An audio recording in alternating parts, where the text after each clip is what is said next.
Talk now? Hi. Are we back? Yeah. Okay. Sick. All right. Sweet. Fantastic. Love it. There was a massive Xbox leak that revealed plans for consoles, controllers, games, and dreams of acquisitions this week. And the amount of clickbait that I saw around this has been absolutely colossal. Like, I clicked on this one article that was like, Microsoft planned to acquire Nintendo. Yeah. And as I'm reading through the article, I'm sitting here going, No. that's not what happened at all. Yeah.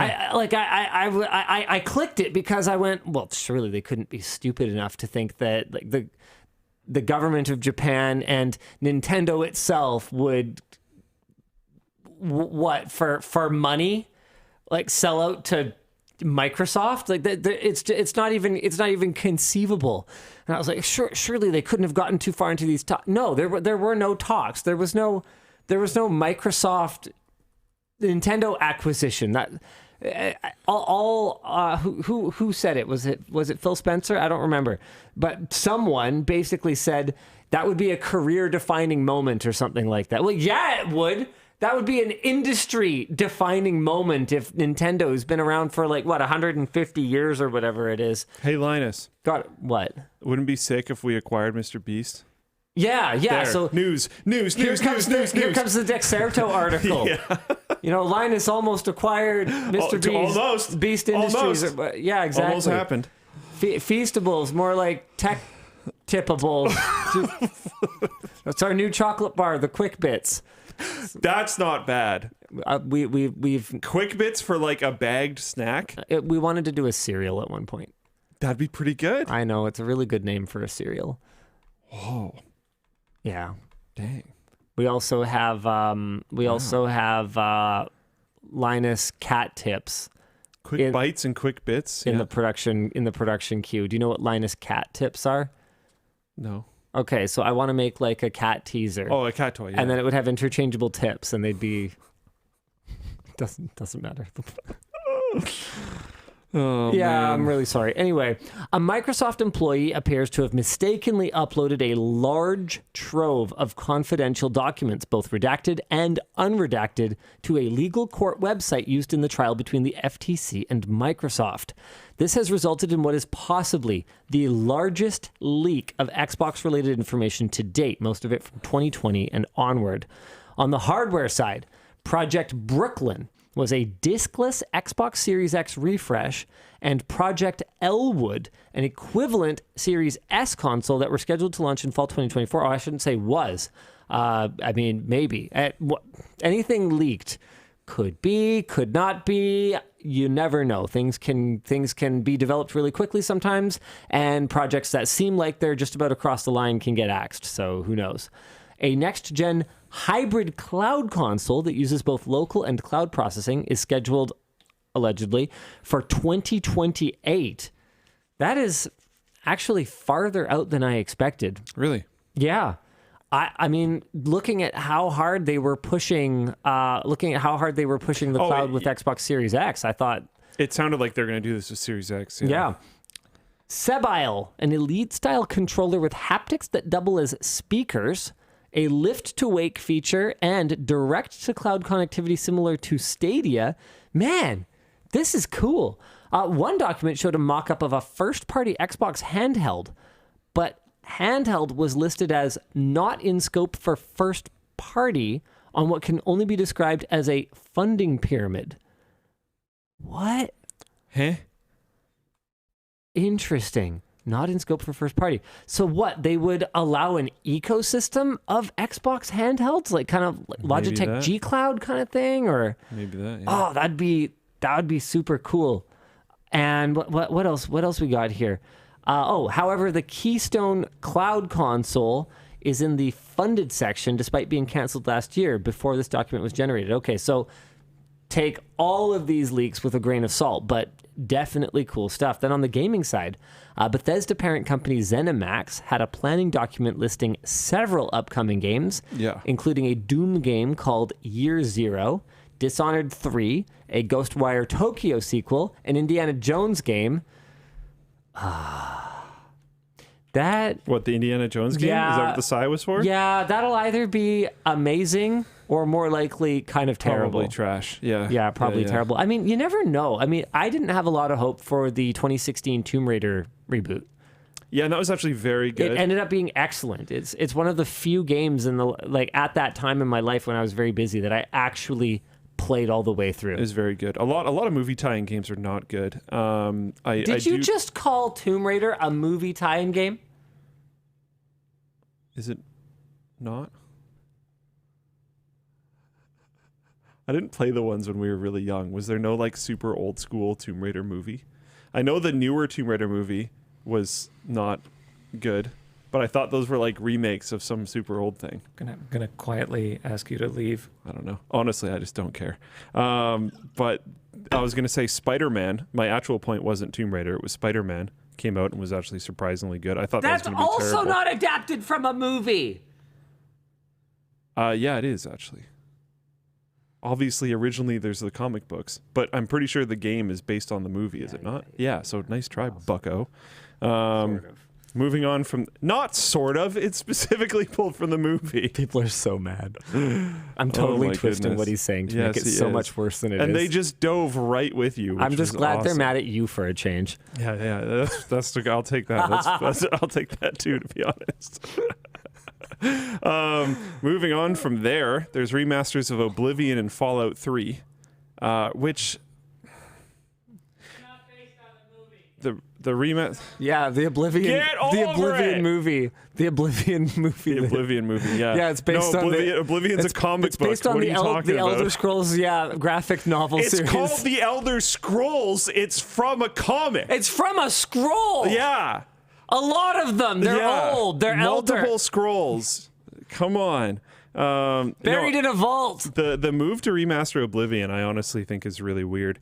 Really? Why? Because of Sky Oblivion, and I honestly bet you at this point, Sky Oblivion will be better than the Oblivion remaster. So then they just issue a cease and desist so that they can sell Oblivion remastered? I think that would be honestly hard for them to do because it's a mod of Skyrim. Given how precarious their relationship with the modding community I think seems that to would be. like kill it. Yeah. Because this has been such an incredibly long running project from people that are seen as very good members of the community, you know? I don't know. I think that would be really bad. But to me, like especially because Sky Oblivion is the furthest along one, because there's what is the Morrowind called? Morrowind one called? Elijah's in the Skywind? chat. Boomer scrolls. Wow, cool. Stop. Yeah, Skywind is the Morrowind version of that project, which, as far as my understanding goes, is not anywhere near as far along as the Probably more Oblivion one is. challenging. Oh, I'm sure. Yeah. Business stuff from executive emails. By at least 2020, Microsoft apparently had write-ups outlining the potential value of acquiring Nintendo and Valve, though they apparently saw no means to do so. They were likewise interested in purchasing the U.S. branch of TikTok and Warner Brothers Interactive. Phil Spencer said acquiring Nintendo would be a career moment. Okay, so it was Phil Spencer. There's confirmation that Microsoft is primarily interested in Activision Blizzard for King, the makers of Candy Crush. How sad is that? I mean, I don't know what's worse. The fact that Activision Blizzard has fallen so far that we don't care about IPs like Diablo or Warcraft compared to Candy Crush, or the fact that gaming has, or at least the money made in gaming has shifted so heavily to mobile, like whale harpooning games like Candy Crush, that I think that's the worst part. that traditional model is not really interesting at an executive, return for shareholders level anymore. That's wow.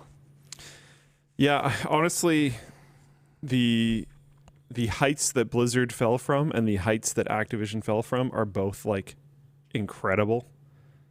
Both of those studios were just like top of the freaking world and have totally fallen off.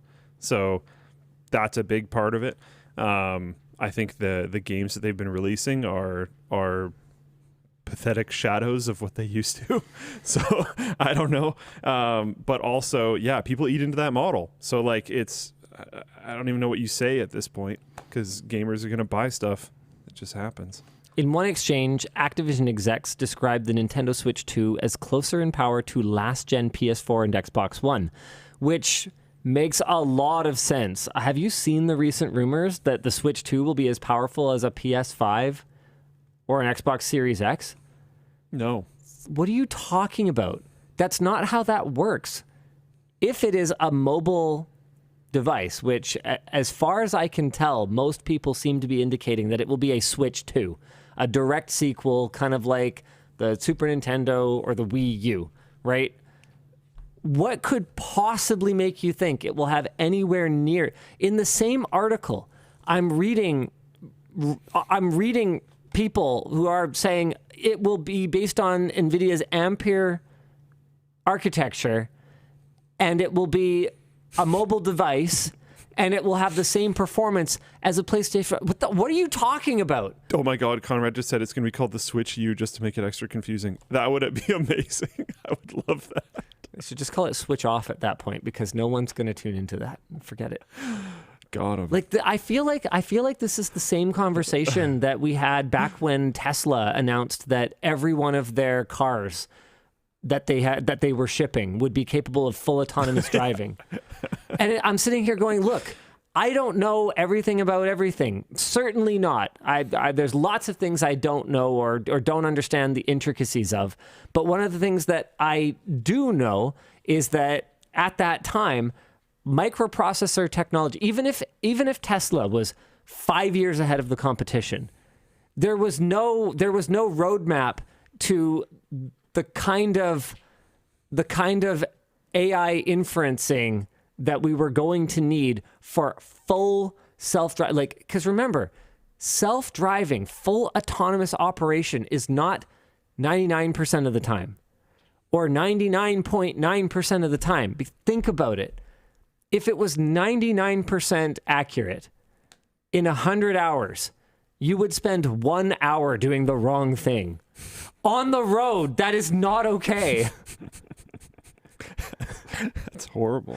99.9% of the time, if it was that good, every 1,000 hours, you could be spending an hour driving down the wrong side of the road or on the sidewalk, or a more minor error. There are some issues with interpreting it that way.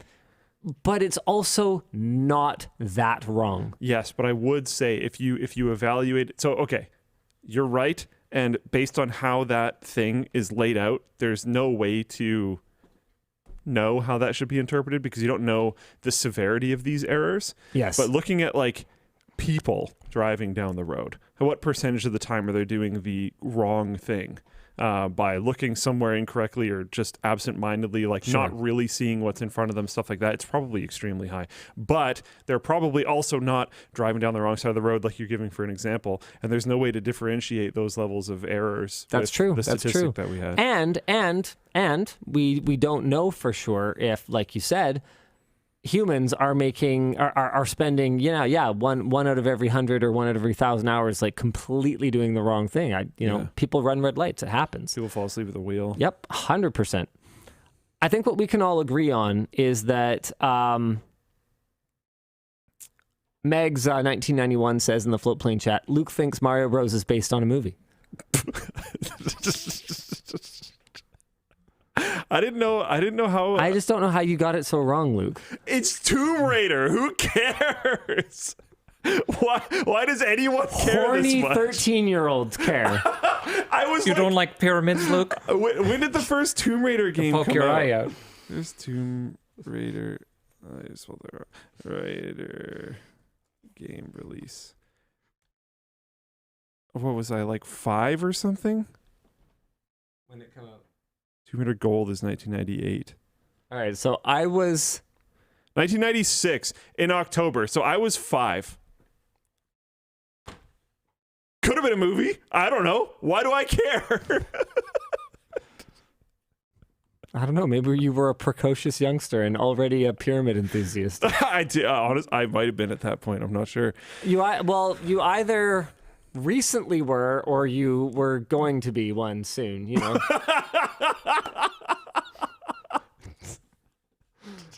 It is interesting that there's a bit of a gap there. Yeah. So we ended up talking about nursing Luke. I'm sure nobody had that on their bingo.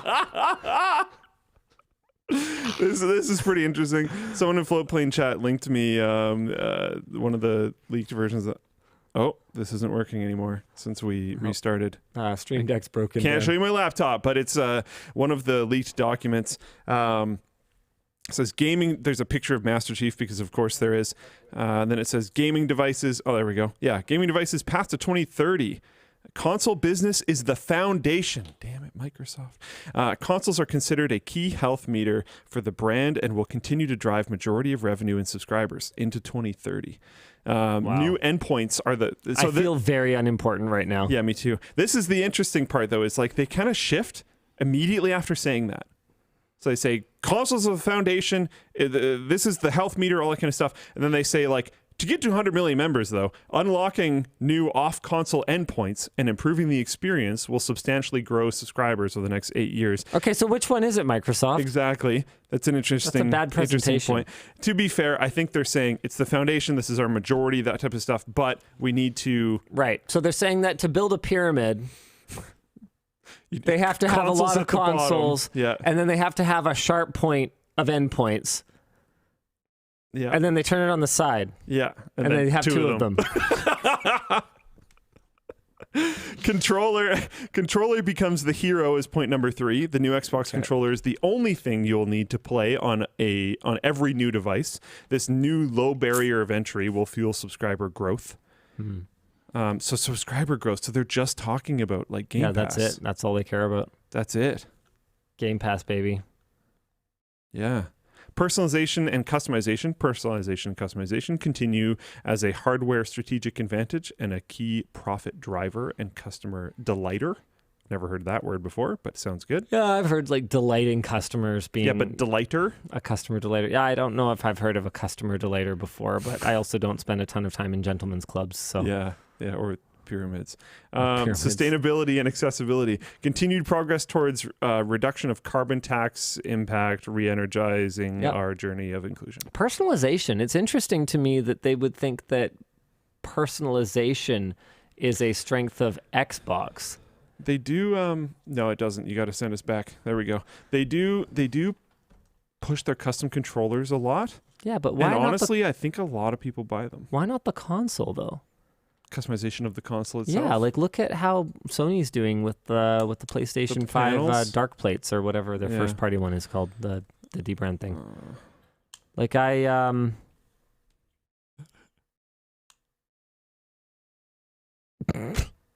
Avon Fox says Tomb Raider was a pyramid scheme. Yeah, that's how they made money. It kind of was. It was kind of what? Yeah. Yeah. Yeah, that's interesting.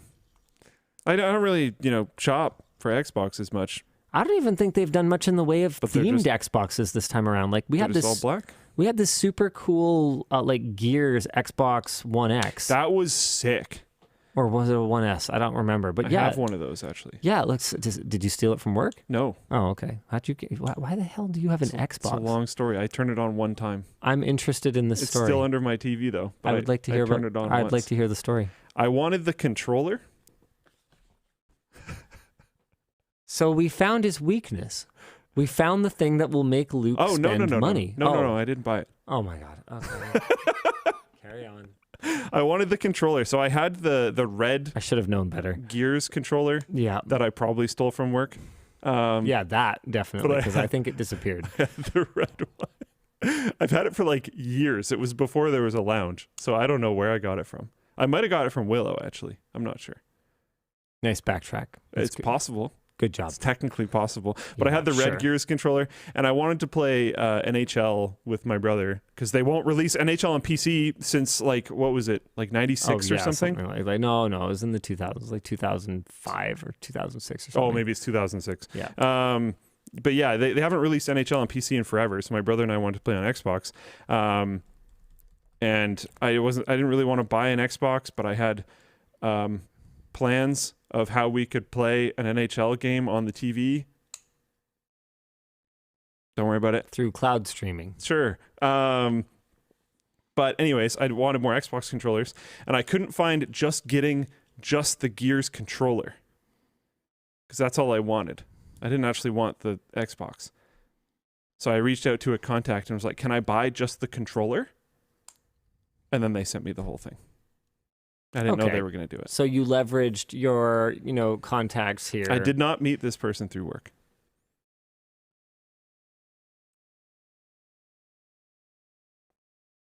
He knows what he did.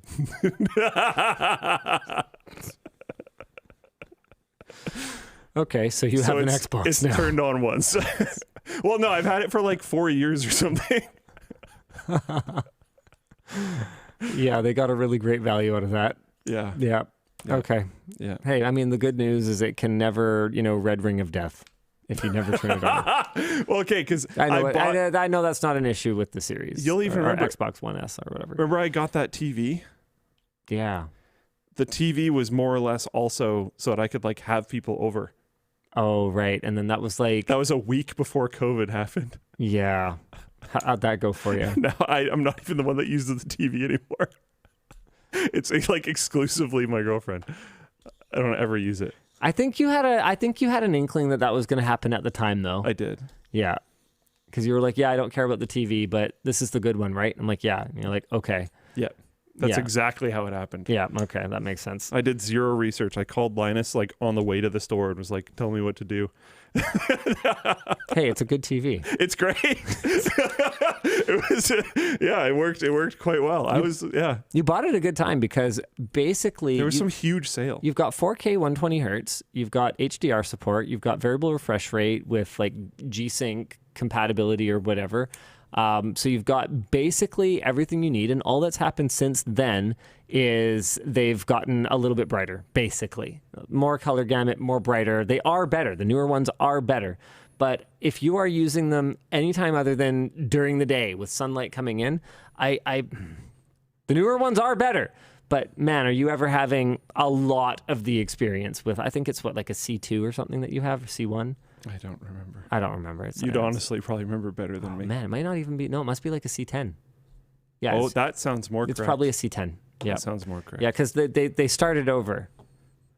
Oh, really? Yeah. So there's C8 and 9 and 10 or whatever. I can't remember if there was a C in the 8 generation. Luke thinks WAN Show is based off WAN Show Bingo.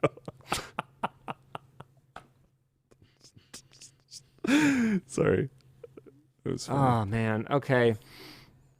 Anywho, Dan, we don't know what to do because you don't have the cue cards up. Yeah, I lost everything. I don't. What is next? Oh, hey, my buttons work now, though. I fixed the buttons. Look, it's Dan. I just fixed the buttons. It's flustered Dan. What do we do? Merge messages now? I don't know. This one says do merge messages. Okay. I'm gonna put that up. He still hasn't managed to put it up there. See, he hit the microphone. There's a microphone. Why are you hurting our viewers? They deserve And it. yourself. I deserve it. No. No. This hasn't happened in so long. I don't know what I'm doing anymore. I swear this never happens to me. Yes. Oh, yeah. interesting. Sorry. Hold on. What? Hold on. There's interesting slides in this deck. Cloud first gamers is the blue, PC first gamers is the light green, and console first and multi-device gamers are the we dark that green. small? Well, Oh, this okay. is Game Pass I don't subscribers. think multi-device is Yeah. fair. That's stupid. You Yeah. can't just lump multi-device in with console. because there's plenty of PC first gamers that are multi-device. Oh, man. Yeah, that's pretty dumb. That feels like someone on the console team trying to inflate. Trying to juice it. Yeah. Trying to juice the numbers. Yeah. Yeah, I don't know. That's it. Yeah, that's a strong disagree. Wow, that thing is... Brooklyn? It looks like a router. It's just like a circular Like one of those Series old X. stupid like D-Link had routers that looked like that, I think, back in the day. Updated technologies. Wow, this leak is crazy. It actually is. Holy crap. Giving our fans more to love. Like this is clearly presentations that real time was spent on and are very real. Wow. Die shrink for improved efficiency. Undisputed. Yeah, I think there are a fair number of people that would dispute the Series S in general and its positive contributions to console gaming. But sure. Yeah. Sure. Yeah. All right. Let's explain what merge messages are and do a couple. We don't do Twitch bits or whatever the thing on Super Chats.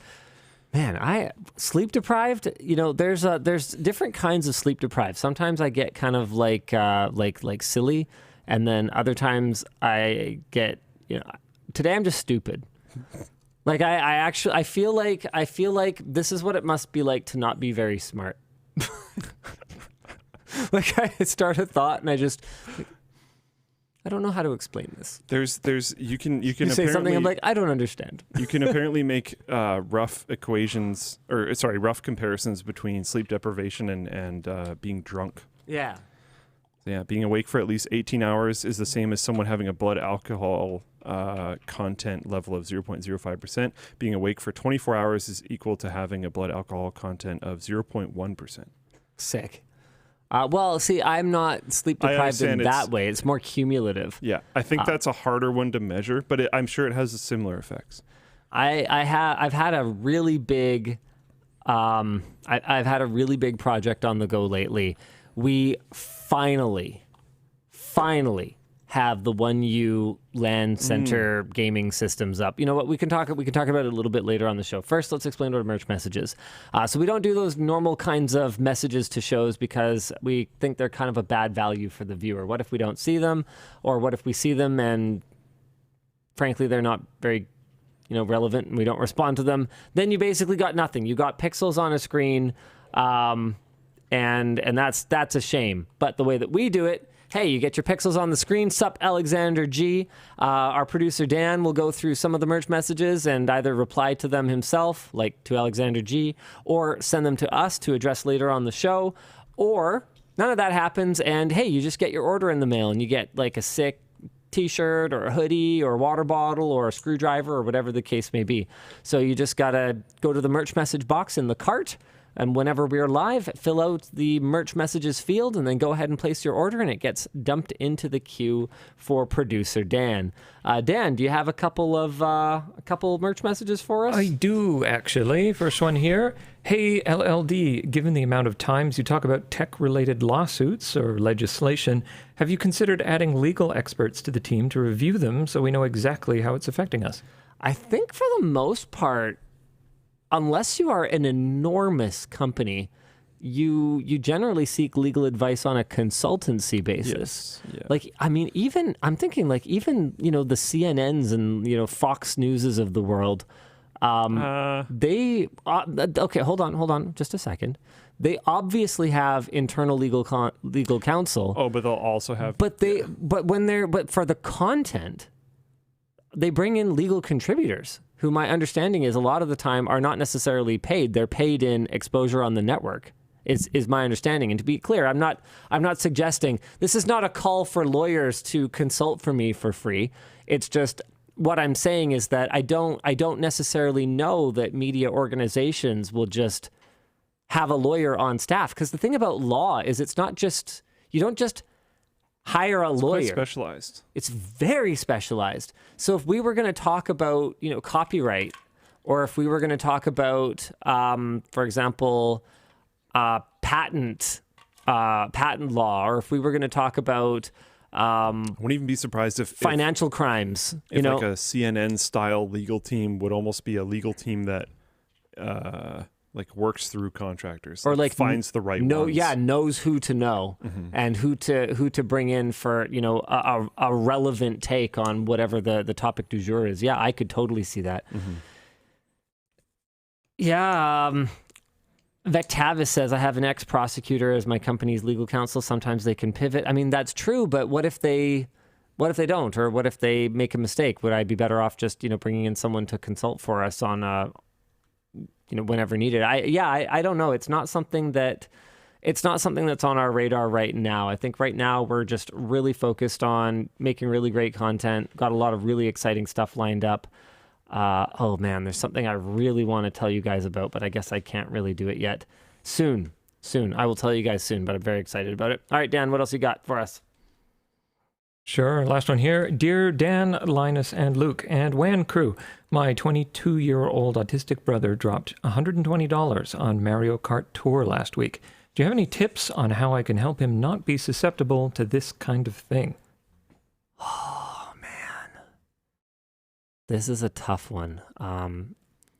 It's funny because I'm almost having like a deja vu moment. Because somebody asked me something recently that was like, how do I prevent this like grown ass person that's the problem from here. doing something? Yeah. And I was like, Well, you can't. Yeah. Like from like legally, morally, like all of these E's, they are an independent person who can make I think there's some layers here. their own decisions. Did they want to do that? Is this like an impulse control problem? After the fact, they're like, I wish I didn't do this, that type of stuff. Then maybe there's some opportunities to step in. Is it their money? Yeah, I mean, If it's not their money, remove the card from the account. or if it is their money, but they're going to be reliant on you now to replace the things they would have spent. That's an interesting one. That's where things can get very complicated with family. Obviously, we don't know much about the dynamic here, but like, I would hazard okay, can your brother afford it? Is another question that I would be asking. So, you know, if it is his money and he can afford it, then. But then, you know, I don't know, right? Because I would want to intervene. So, in spite of everything we just said, like I would want to do something if I saw one of my siblings throwing away money at different colored pixels. Yeah, but that kind of money. So it's in a week. Oh yeah, no, I understand. And my assumption. Oh, go ahead. My understanding here is not anywhere near good enough, but I believe people on the spectrum can be very fixated on certain things. Sure. Yeah. And maybe they find an very, very high amount of enjoyment from this, and they have the money. If all those things line up, then whatever. It's an adult making adult decisions. It is what it is. But like you were saying, does this now make them reliant on someone else's money? Sure. Is this not their money? Is this all these other different types of things? And did they want that to be the reality at all? Like, this might be a situation where they came to this person who sent in the merge message and like potentially asked them for help. We don't know how regular of an occurrence this is. That too. Maybe this is something where this is not the first time that they've spent, you know, $100+ on, you know, on a mobile game, essentially, right? Mm-hmm. I personally, I find that adding steps to things is like really beneficial to make you not do it. Sure. Like a money spending hack that I know a few people that have done is they'll stop carrying certain cards. Yeah. And just carry cash. I took the Twitter app off my phone. Yeah. I still have Twitter. Yeah. I can access it on a desktop. You could install it again, if I really you could want access it on a desktop. Yeah, if I really want to look at something, I can open the page in a browser. At least I could until they like made that more difficult. Sick. But you add these barriers. So maybe just don't let the mobile device remember your card. Or if it has to remember your card, just remove the card after the transaction. Yeah, Nighttime Astronaut says it's predatory from the company. I'm a disability advocate and I'm neurospicy. We are targeted by ads purposefully. Yeah, that's I'm sure that's a thing. That's nasty. I'm also totally convinced that's a thing. Yeah. Oh, I mean, there's fully believe it. There's no question in my mind that that's a thing. It's just, it doesn't change that from a legal standpoint, this is a grown adult. Yes. And you can't tie someone down and go like, no more Mario Kart Tour. Yeah. But yeah, I mean, other than just Here's a yeah. here's a weird potential idea. Sure. Try to get them hooked on a different Mario Kart that doesn't have microtransactions. But that's the problem, is it's not as hooking. The gacha mechanisms are not built into those games. Yeah, but they're still fun. I know, but it's Give it to Mario Kart 8. It's a great game. it's different. Oh my goodness. Yeah, no, it's different. It's not the same thing. Show some enjoyment. Play it with them. Have fun. I don't know. Yeah, that's Might a be good point. There isn't a substitute for spending time together.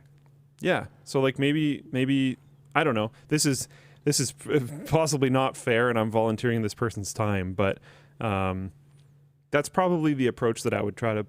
If I saw that someone that I knew and cared about was having a toxic relationship with something, I would try to help them go in a different direction, but not make them, but just make it voluntary. Like, hey, you clearly really like Mario Kart. You're playing this version of it that has gotcha microtransactions. That sucks. I'm down to play Mario Kart 8 with you. Do you want to go play that? Let's get all the unlocks in the game, because you can unlock all these different kite things and wheels and all this kind of stuff. Let's focus on doing that. Let's do it together. And then you go play that together, and then they get hooked on that game, and it's potentially a little bit better. I don't know. Just an idea.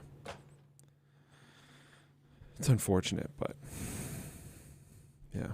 I don't know. I don't have a way to solve this. I mean, I see people kind of talking through different possibilities in the chat, and you've got the government regulation is going to be one that's always going to be a controversial topic in these things, right? Because you've got advocates on the one side saying we need regulation. We need regulation because these companies are just going to exploit vulnerable people. And then you've got people on the other side going, look, we can't regulate ourselves into a nanny state. If a grown adult wants to buy a product or service, why shouldn't they be allowed to buy a product or service? And I think there's compelling arguments both ways. I don't think this is a simple black and white issue.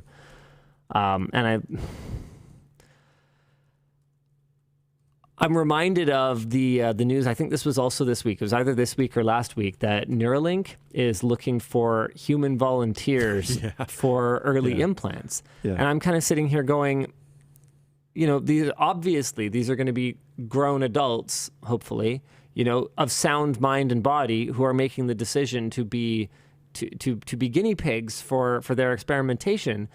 Should this even be legal? And it's like, I guess. I mean, it's your body, but I mean, in some parts of the world, isn't suicide technically illegal? I don't think there's What does that mean? Well, I don't think there's a punishment for it to the person who is dead, obviously, but it can affect things like, for example, your insurance. I know that. I don't know that it's the illegality that would affect that, but if you kill yourself, you don't get the insurance payout. Yeah, Noodles, it says in the chat, in the U.S., suicide is illegal. Huh. It's like, okay. Well, put you in jail. Yeah, it's illegal in the UK too, says Night Pause. What does it mean? So is it just an insurance thing? Because apparently it's illegal so the police can get involved without a warrant. That's interesting. Ian Xmas says gambling needs to be monitored and controlled. I mean, sure, but where's the line, right? Like, look how... And was it gambling?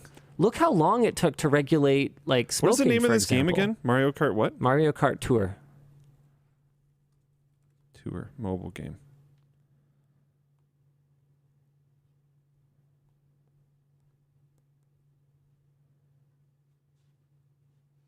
Super, got it. Oh, people are saying it's illegal so that attempting it can be punished. Like, yeah, okay. What are you going to accomplish with that?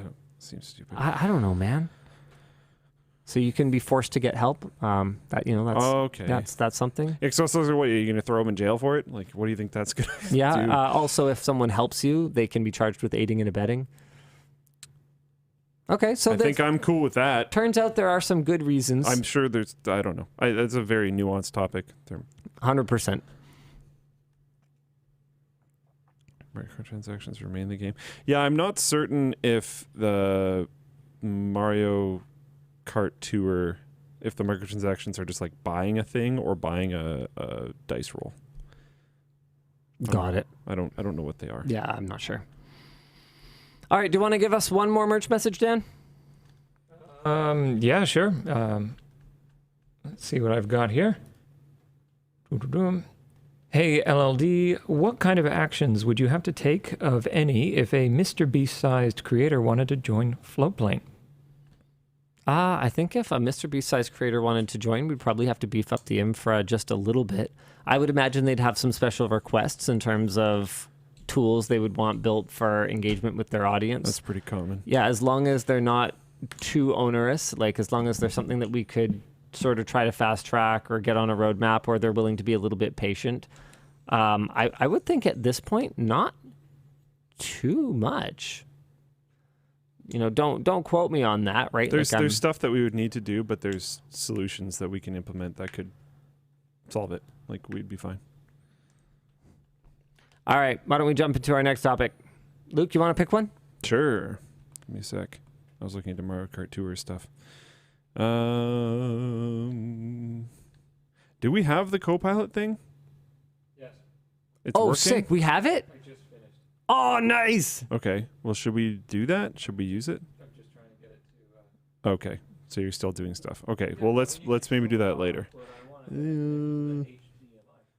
Oh, I see. Oh, cool. No, 1080 is fine. You keep poking with that. I'll talk through the topic. On Thursday, Microsoft announced Microsoft Copilot in Windows, which you may have thought they already announced, but you may be thinking about GitHub Copilot, which was announced in 2021, Microsoft 365 Copilot, which was announced in March 2023, or Windows Copilot, ever more different than, anyways. That was announced in May 2023. Microsoft Copilot in Windows, rather, is a unification of the company's disparate chatbot-like services, rebranded with a new colorful logo and an actual release date. This Tuesday, September 26th, finally, a release date on any AI product is fantastic. The feature will roll out in Windows 11 in its early form, accessible through the Windows plus C key keyboard shortcut. Okay, I'm not gonna lie. I'm actually very excited to try this right now. No, this is interesting. Dan has a laptop for us Because we've had a lot. He's putting it on the floor. Why is he putting it on the floor? I don't want floor laptop. It's not. I don't like floor based chicken. on a movie, Dan. Yeah, floor laptop. Laptops are not based on movies. The movie. Come on. The movie, the game. As Microsoft revealed when announcing Windows Copilot, Copilot can pull data from a user's calendar, email, documents, so nothing from anyone who's using Google for all of those things, I guess.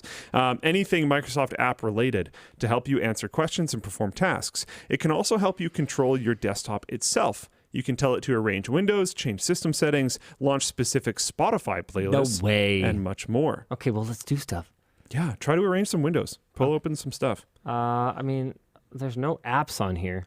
The back of that laptop is very distracting. Yeah, I know, right? I don't know how to turn that off. Imagine having that in a class. I mean, I think that's sort of the point. You just piss off the teacher. Just peacock super hard. Yeah. Just tape over it. Wow. I put a new button on your deck there when you want to switch into the laptop. Oh, sick. Okay. Where is it? Oh, on his. Yeah. Got it. Oh, do you want one? No, it's fine. Everybody can have a button. They're free. There you go. Here's two. Oh! There you go. You're special. Yeah, they're like ducks at the park. Yeah. They're free. You can just take them home. Like domain names. Despite the unification, Microsoft's branding is still all over the place concerning commercial customers who can also consider using Bing Chat, Enterprise, and Microsoft 365 Copilot, the latter of which will be available for enterprise customers November 1st. I didn't know that. Enterprise Microsoft 365 Copilot is going to be very interesting. Hopefully it's not trash. We'll see. OpenAI also announced DALL-E 3, which the company says does a lot better than other modern text-to-image systems at not ignoring words in prompts. It can also actually generate text in an image properly, as seen here. And then there's a little example that I'm going to jump to. I just feel so empty inside, which is amazing for people who have messed with these things in the past, because the text was always just like gobbledygook, no real letters, just kind of some weird shape patterns where the text is supposed to be. So having actual text is that's a pretty big step, to be completely honest. That's pretty cool. Data economy fed OpenAI's demo prompts into Midjourney and compared the outputs, and it's pretty close, apparently. We're going to check that out as well. Like this. Let's go to the beach and find the right hermit. Close-up photograph of a hermit crab nestled in wet sand with sea foam nearby and the details of its shell and texture of the sand accentuated. Yeah. I don't know if this is a hermit crab. I don't know what a hermit crab looks like, to be honest with you. Yeah. Oh, okay. Yeah. Oh, and that's from DALL-E. And Midjourney's on the right. Huh. Okay. I don't know how many examples there are. Here we go. Dancer's Desire. That's a really long prompt, but they actually do look pretty similar. One's just like facing us and the other one's facing away. Sheesh.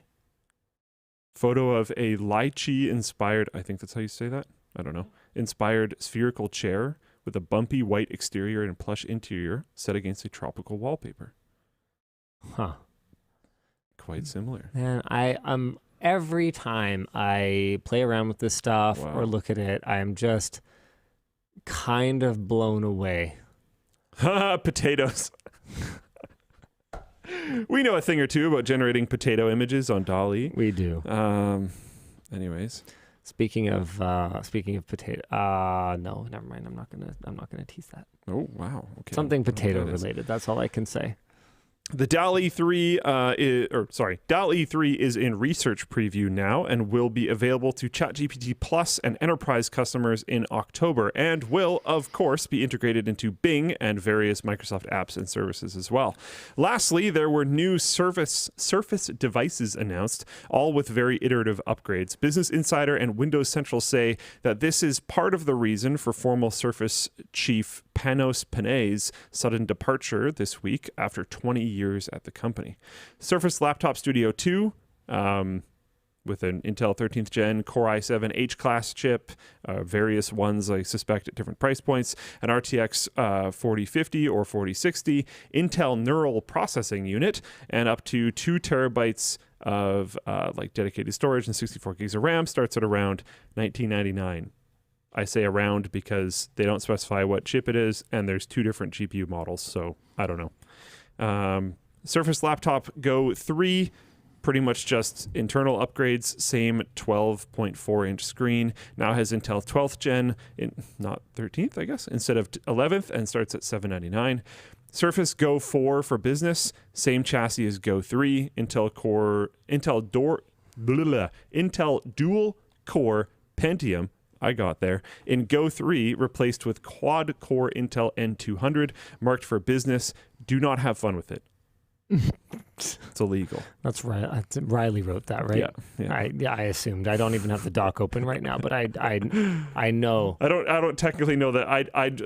I didn't put it in there. Oh, so okay. Yeah, Yeah, that's one of them. almost certainly Riley. And then last but not least, potentially least, who knows?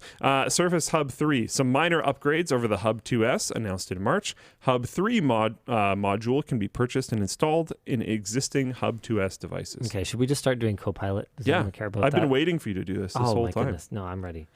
Okay. Tell me what to have it do. Do the Windows organizing. This is the last conversation we had. Well, no, but I want to do Come on. interesting stuff. Okay. I think Windows organizing. Open a browser for is me. very interesting.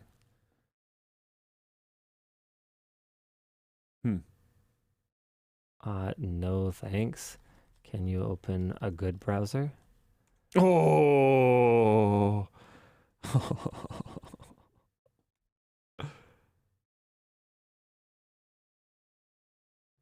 Let's see. Let's see. If it doesn't off of this, which Please confirm the action in the dialog box that has appeared. What? I have to click it? Why would I have to click it? That's weird. Sure, you can confirm. What? Say open Google Chrome.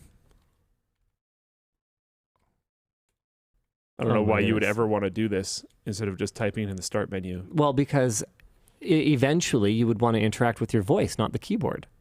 Yeah. Like I don't see a voice input right now. Yeah, you could do your own, but yeah. Please confirm the action in the dialog box that has appeared. What are you talking about? It's already He clicked it though. He said no thanks, and it like grayed out. Hello, buddy. Okay. Open File Explorer. And Chrome's not a good browser. Yeah, the only one I see on there is Edge and Chrome. Yeah. Open File Explorer and show me where my program files are. Is this going to do anything? I mean, yes. Yes, obviously. Click it. Oh, it grayed it out. Yeah, it graded out. It looks like it's duplicating. Did you click it? I tried. Well, it's grayed out. It wasn't grayed out originally. All right, the File Explorer is now open. You can navigate to the program files. It's hallucinating already. I don't want to navigate to that folder. Okay, well, I asked you to do it. In its defense, you're using it in the way that it's not. It should work the way that you're doing it, but it's clearly not intended to be used that way. I think you should start a new chat, let it dump, so that it's not going to hallucinate as much. And click the button properly. No, don't open. No, don't. Don't close that. Fine. You're a bad pilot. Fine. It's just trying to co-pilot, but you're not being a good Open File pilot. Explorer. Okay, so maybe I just need to click it way faster. Well, no, you're There, just typing yes. something new before you click it. Yeah, it's Okay. working. Well, why does that second dial? Sure, you can confirm the action in the dialog box that has appeared. And you've already done it. Yeah, I've it's already weird. done it. What are you talking It about? has problems for sure. Okay. Show me where my music is. Oh. I mean, theoretically, if I have a folder called music, then it should. I mean, sure, Yeah. I guess so. Yeah. Oh my goodness. No. Where's my music in File Explorer? Wow, this is pretty rudimentary, to be honest with you. Yeah, I think you need to start a whole new thread though, because you're already hallucinating. No, I don't. Okay, fine. How do I new thread? I don't even see I don't know. here. Maybe up here. Talk- Okay, so this- refresh. All right. Okay, fine. Also, I will say here that this is not the release version. We don't know that this is a release version or not.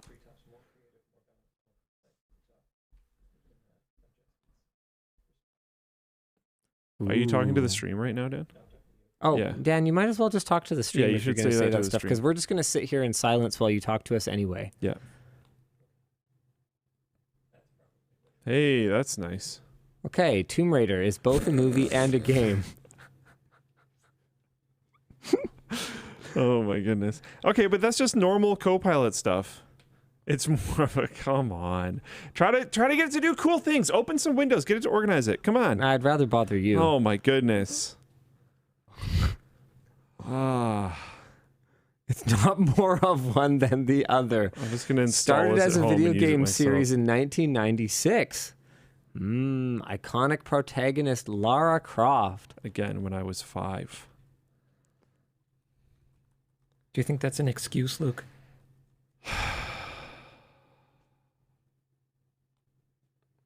Is this enterprise? If you only get 4 prompts on free, like Bing, this would be useless. Well, I mean, he's it also looks like just it's not 30. using it properly. So, like, who knows if it's useless or not? He's like being antagonistic to the poor little. I'm not being Copilot AI. antagonistic. Yes, you are. It's presenting an option, yes or no. Click these buttons, and then you're not clicking it Okay, fine. Well, they went away. They got grayed out. because you typed something more. I shouldn't have to interact with my mouse for this. I agree, but clearly it's designed that All way. right, fine. So I'll use just- it properly. Then I'll just type in what you You want. can criticize that it shouldn't work that way. You can criticize that it should work off of your texted response, but you can also use it properly at the same time. Come on, Mr. Reviewer Man. Tell me what you want me to have it do. I've wanted you to have it organize Windows literally this whole time. Okay, fine. Open Steam and open Chrome. And why would I want it to do that and organize their windows? I mean, what am I even... How could it possibly hope to do this for me? I don't know. Whoa! Yes. Oh, whoa. Yes. Oh, wow, this is... Yes. Oh, why would I need 3 prompts for this? I snapped a window for you. You didn't. So it did it all at the same time. So the apps weren't actually open yet. Yeah, I'm the one making this bad, Luke. Thank you. That's very helpful. Well, no, at least we've learned something now. What did we learn? That it sucks? We already learned that. Well, we learned that when you click things, it actually does stuff. So that's pretty cool. You didn't organize the windows. Oh, this is not how you interact with these things. Why not? Because it's just needlessly antagonistic. Oh, Well, wow. it worked, smart guy. I'm sorry for the confusion. I can't physically It tells you how organize to the do windows. it. It also says it did it for you, and then I click yes, and it doesn't do it. I snapped a window for you. You can snap others beside it. Oh, Steam's open now. Okay. Can I close Steam without it appearing in my taskbar? Oh. I don't know. Can it do that for me? Can it close it to the Advanced system apps. tray? It- I don't know if I'm not signed in, so I don't know if it'll behave a little bit differently here. How to close Steam without it? Okay, so it just searches for it. Okay, what are fundamental Windows things that it could do? Okay, so let's jump up to what it talks about. Okay. It can help you control your desktop itself. You can tell it to arrange windows, change system settings, and launch specific Spotify playlists, and much more. Can I find the original thing where it lists these features? And maybe I can find the more. With over 150 new features.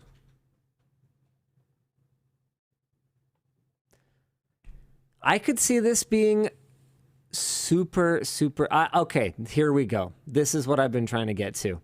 I'm sorry for the misunderstanding, but as an AI, I don't have the ability to directly interact with your computer's interface. I can provide instructions and guidance, but I can't perform actions on your computer. How did Steam just log in? That's not true, though, because it did perform actions on your computer. Okay. How did Steam just log in? What just happened? Huh. All I had was a login screen. Someone scanned the QR Someone code. scanned the Somebody QR logged code. in. That's actually pretty funny. You need to make sure you fully close Steam because they could remote in. Right. Okay. That's pretty funny, I'll though. close Steam. That is excellent. Don't ever do that again, but that's hilarious. Anyway. Oh my God. Shouldn't laugh at that. Bad. No. Something. I have new things to write down that we need to protect against. Anyway. Yeah. But I can't perform actions on your computer. You'll need to follow the steps I provided to remove the chat icon from your taskbar. Let me know if you need further assistance. So I could see this being super useful for people who don't want to dig into the 3 different control panels that Windows has now to figure out how to, change your audio device from one to the other. Try to But get this it is to change. This is just Clippy. Try to get it to change like power modes. Sure. Or like sleep settings. Or what happens when you close the lid. Okay, can you set my computer to sleep after 5 minutes? Yeah, I think that's basically just going to be Clippy with ChatGPT. Oh, it had to search for that. Yeah, like why do you have to search for that? Sorry, I can't do this. Can you Here, start go a do new this. chat? Can you clear this chat and then try that again? I can. I don't think it's going to make a difference, though, Luke. I don't think it can actually interact with the system basically at all. But that's why it needs that manual prompt every time it allegedly does something for you, like open a window. The notes in our doc, I'm trying to find this in the official thing, but the notes in our doc say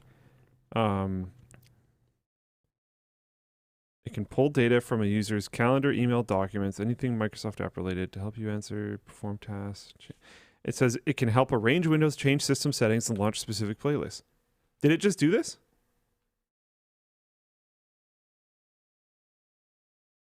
Okay, so ridiculous. it opened it for you, but you have to be the one that flips the switch? Yeah, but it didn't open the right thing. Look at this. Please disable Wi-Fi. Sure. Would you like me to turn off Bluetooth for you? Okay. Then it goes, I open the devices page in settings. Well, which one is it? Are you supposed to do it for me? Or are you supposed to open this window? Also, I don't have the capability to disable Wi-Fi. You can do this by going to the network settings on your device. Where? Suppose I'm a novice user. I don't know where this is. Why did you give me 3 different answers? Want me to do it for you? Here, do it yourself. I can't do that. I don't know, man. That seems pretty bad. That seems pretty basic. Yeah. I want to turn off my Wi-Fi. Do we have anything? Here, does this thing have like McAfee on it or something? Like, is this preloaded with any like junkware? Oh, you know what? I bet it has like Candy Crush or whatever on it. What's the junkware that comes on Windows devices? Didn't it used to come with Candy Crush? Check out Paint. Paint. Yeah, open Paint. I mean, isn't there new Paint that has transparency now? That's kind of big news. Why are we not talking about that on Mine Show? Yeah, I don't know. I forgot about it. There's a lot of cool things in new Paint. Is this new Paint? I don't know. I don't think so. I mean, So I had some concerns about us trying this ahead of time. why? This is fun. I'm having a good time. Yeah. Okay, I drew It looks a map. It looks great. You start here. Now you gotta use the fill tool to fill in some of those things, and then it becomes modern art. Okay, and then you end up here. You go, so you start at the house and then you end at work.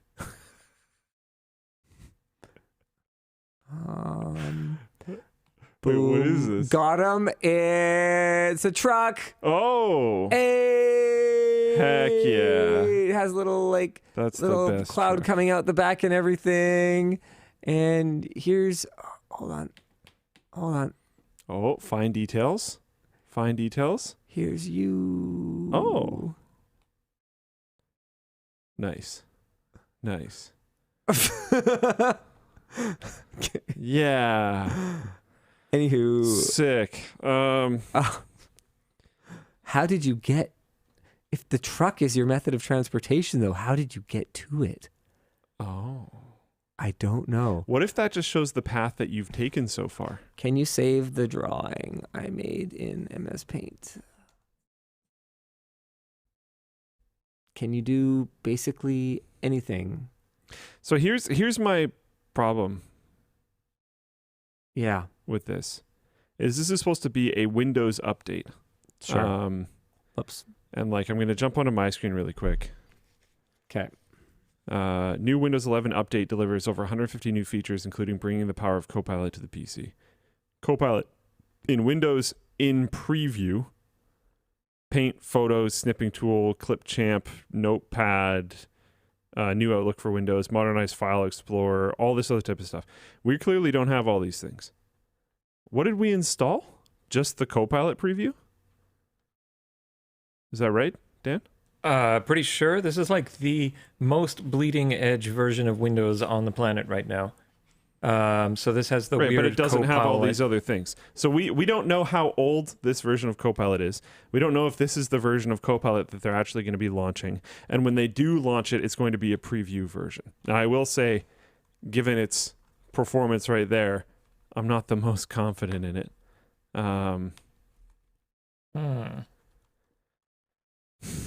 I just Would you want it to be able to do actions without user input?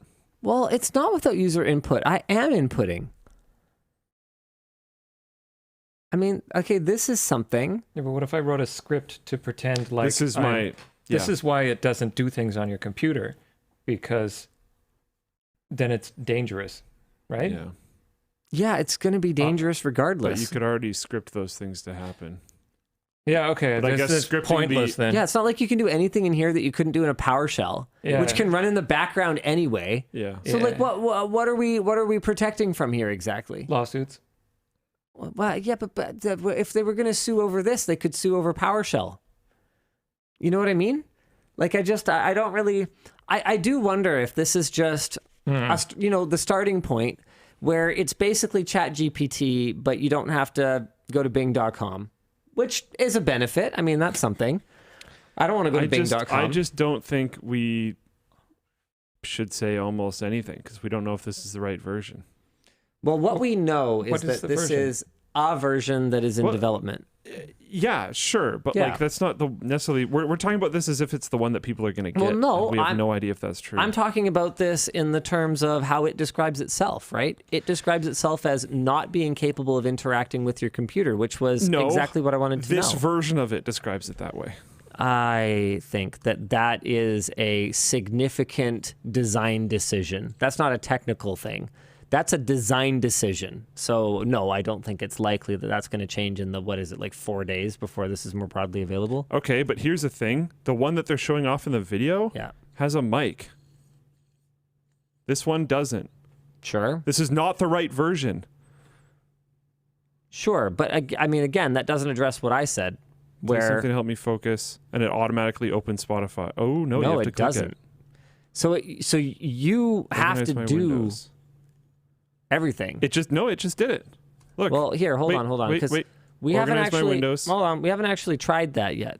I thought we did. No, I was just bothering you. We never actually tried it because I asked it to open stuff, then organize it, and what it did was it tried to use Aerosnap or whatever it's called now. And then it ultimately... There's more stuff in here that it's doing without user input. Hold on. Let's try it. Organize my windows. Here we go. Yeah, I would. Sure.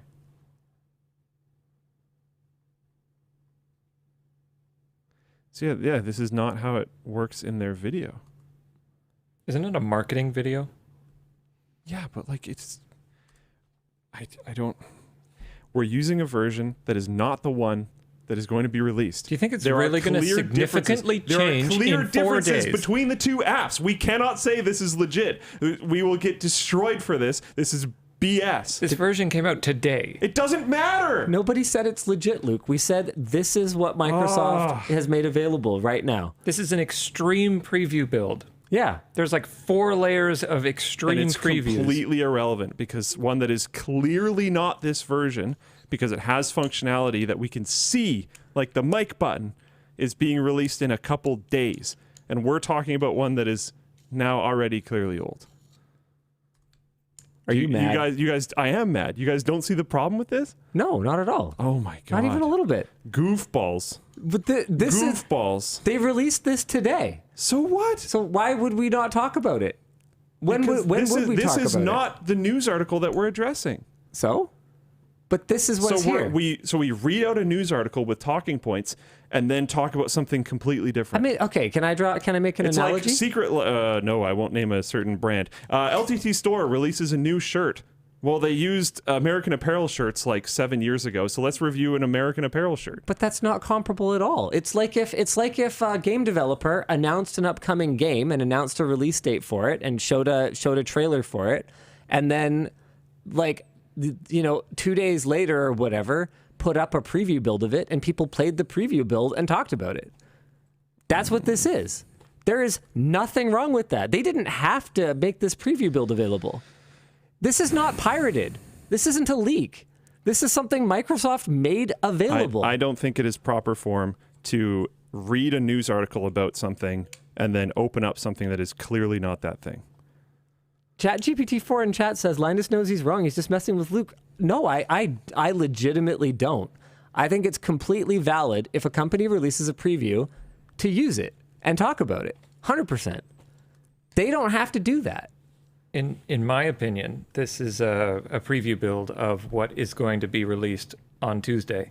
And they exist in the preview builds for, stability testing for the wider Windows, Luke is world. right. Luke is right that we don't know that. Yeah. But there are certain things that we can anticipate based on what we're looking at right now, and they might turn out to be different. And I would love for this to be very different.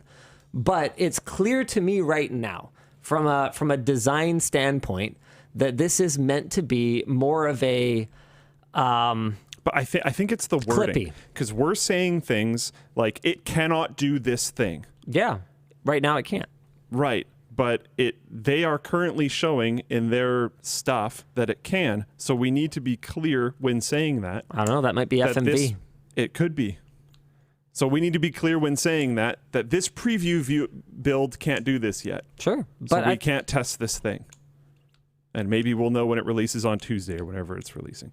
Because look at this. Turn on dark mode, searching for the right action, generating answers. Dark mode turned on. So like, can it actually do that? I don't know. From our testing, can we tell that it can't do that? No, because this is not the same version. But this is what they released today. It's just so irrelevant. Yeah, so look, it can turn on dark mode. Did it actually do it? I don't think it If you did. click yes. Let's see. Right, but you didn't have to click yes on their thing. There you go. There's your dark mode. So it can change settings. But the dark mode on their thing doesn't like explode over the screen all beautiful like in the marketing video. I mean, there's no way that Yeah, that is going to be a feature of like definitely anything. not a thing. That's Yeah. definitely not a thing. It So looks it's cool though. It's clear that it's been zhuzhed up a little bit. Yes. And what will land in however many days until it comes is probably somewhere in between that and this. Yeah.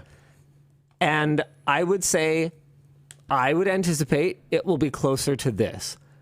And that is, in my opinion, totally fair to say. Sure. We just have to make it very clear that we Sure. are not talking about the thing that's in the news article that we're addressing, the thing that's releasing around the corner. We're talking about this preview build that we have that is clearly not the same one because there's no mic, et cetera, et cetera, et cetera. If they release it on Tuesday and there's no mic, that would be hilarious. Sure. But we can't actually say that that's like going to be a thing or not. Look, the only thing that I'm taking away from this is that it's pretty clear that the usefulness will be fairly limited. Oh yeah, probably. It's very clear that if this is anywhere near where they were at any point in time that was not a year ago, that it's going to be quite limited. Yeah. So that's my only point. I think that's a pretty realistic assessment. You could be, I'm not even saying you could be right, because all you're saying is that we don't know for sure, and that's fair enough. But it could be entirely different. It could also be literally exactly the preview build that we just tried. It could with also no be mic, with no just change. this. Yeah, absolutely. We just don't know. I'd be surprised if it doesn't have a mic, because to me, what I'm seeing right now is this is Clippy that I can interact with my voice, and it will be some combination of ChatGPT and maybe being able to do some stuff for me, but its utility is going to be really limited. Like, I can already tell from that organize my windows thing that that's not going to be how that works. How on earth would it know which window I want to make big in the top left quadrant? Or I mean, that's the other thing too, is like AeroSnap. I really can't remember the new branding for it, so I'm just going to call it AeroSnap forever. That's my commitment. How could it possibly know if I want one thing to take up the entire half of the screen and then I want the other two in quadrants? It wouldn't. It would need user interaction for that. So the version that we see here honestly looks a lot more realistic, where it takes one of my windows, snaps it to the side, and kind of asks me to select another one. And actually kind of useful for people that aren't used to Windows snapping, because it can get a little weird. A big issue I have with this, though, is the number of different ways that I'm expected to interact with this computer. It's slow. I either need to use my voice, which I think you're going to have to click the mic to reprompt the voice every time, I think. I know that Windows has had voice prompt support in the past, although when they killed Cortana, I don't know if that died. Like, can you say, "Hey Bing," and have your mic wake up on your computer? I don't even know. I've never had a reason to bother setting that up if it even exists. Me neither. So I have to activate a voice prompt somehow, which means I either have to touch my keyboard to hit a hotkey, or I have to interact with my trackpad or my mouse and click on something. I then need to say something out loud. I then need to wait around for a data center somewhere to receive that audio file, because they're probably not doing the processing locally. I then need to wait for it to searching, figure out if it can do something, and I then need it to apply it. It feels, right. And then in order to apply it, in many cases, I'm either going to have to basically do it myself, or I'm going to have to click on something, or otherwise confirm. Needing to click on the yes is like, ugh. Anytime you're, okay. I've had a lot of people point out to me that I don't use Control Shift Escape to open Task Manager. And my response to that is, my hand's already on the mouse. My hand wasn't on my keyboard. The fastest tool is the one that's already in your hand in a lot of cases. And if my hands are already on the keyboard, by all means, Control Shift Escape, let's go, right? But both your hands are on the keyboard because of typing what you just typed. So it's, I really hope that the build that we get has an easier way for me to just press enter, like enter to confirm, or maybe I don't know if escape for no is good or not, but maybe enter for confirm and backspace for no. I don't know, because in a text box, those both already kind of have meanings. I know. Yeah, it would have to only work if you haven't typed anything yet, and then the second you type anything, both those controls go away. It's the only way I've thought of it working. Here's the last thing I want to know about this preview build. Okay. Okay. All right. What was I looking for the other day? Oh, no. Oh, no. Yeah, this isn't going to be any better. Oh, no. Really? Sleep Country Canada falls under best match, and change when the PC sleeps when plugged in is number 3. Yikes. Are you f***ing kidding me, guys? Web results really shouldn't show up in there. I hate it so much. Or fine, maybe they do. But if I search for just sleep, what are the freaking odds? What are the odds, Microsoft, that I am looking for Sleep Country Canada instead of power, sleep, and battery settings? Also, can I try something? Oh, no, sorry, not that one. Can I try something really quick here? Can I open these in a new tab? I want to know what the difference is between all these different things. What are these? Okay, so we've got change when the PC sleeps when plugged in. Okay, so that's power and battery. Hold on. Sleep. Okay, we've got... Holy crap. Oh, they're different. They're different. Genius. That's okay, not we've fun. got choosing energy efficient sleep settings. Okay, so it's just all the different things and it just highlights it. Okay. Where did the other ones go? Oh, power, sleep, and battery settings. Okay, so that's just this. That's just 2 names for the same things. Same thing. Sure. Okay, fine. Good enough. Why buy a mattress anywhere else? Oh no, everyone's just talking about Sleep Country now. I'm not gonna lie, the second you said that jingle immediately jumped in my head. Yeah. I'll say this: there's a lot of good reasons to buy a mattress somewhere else, and we'll just leave it at that. God.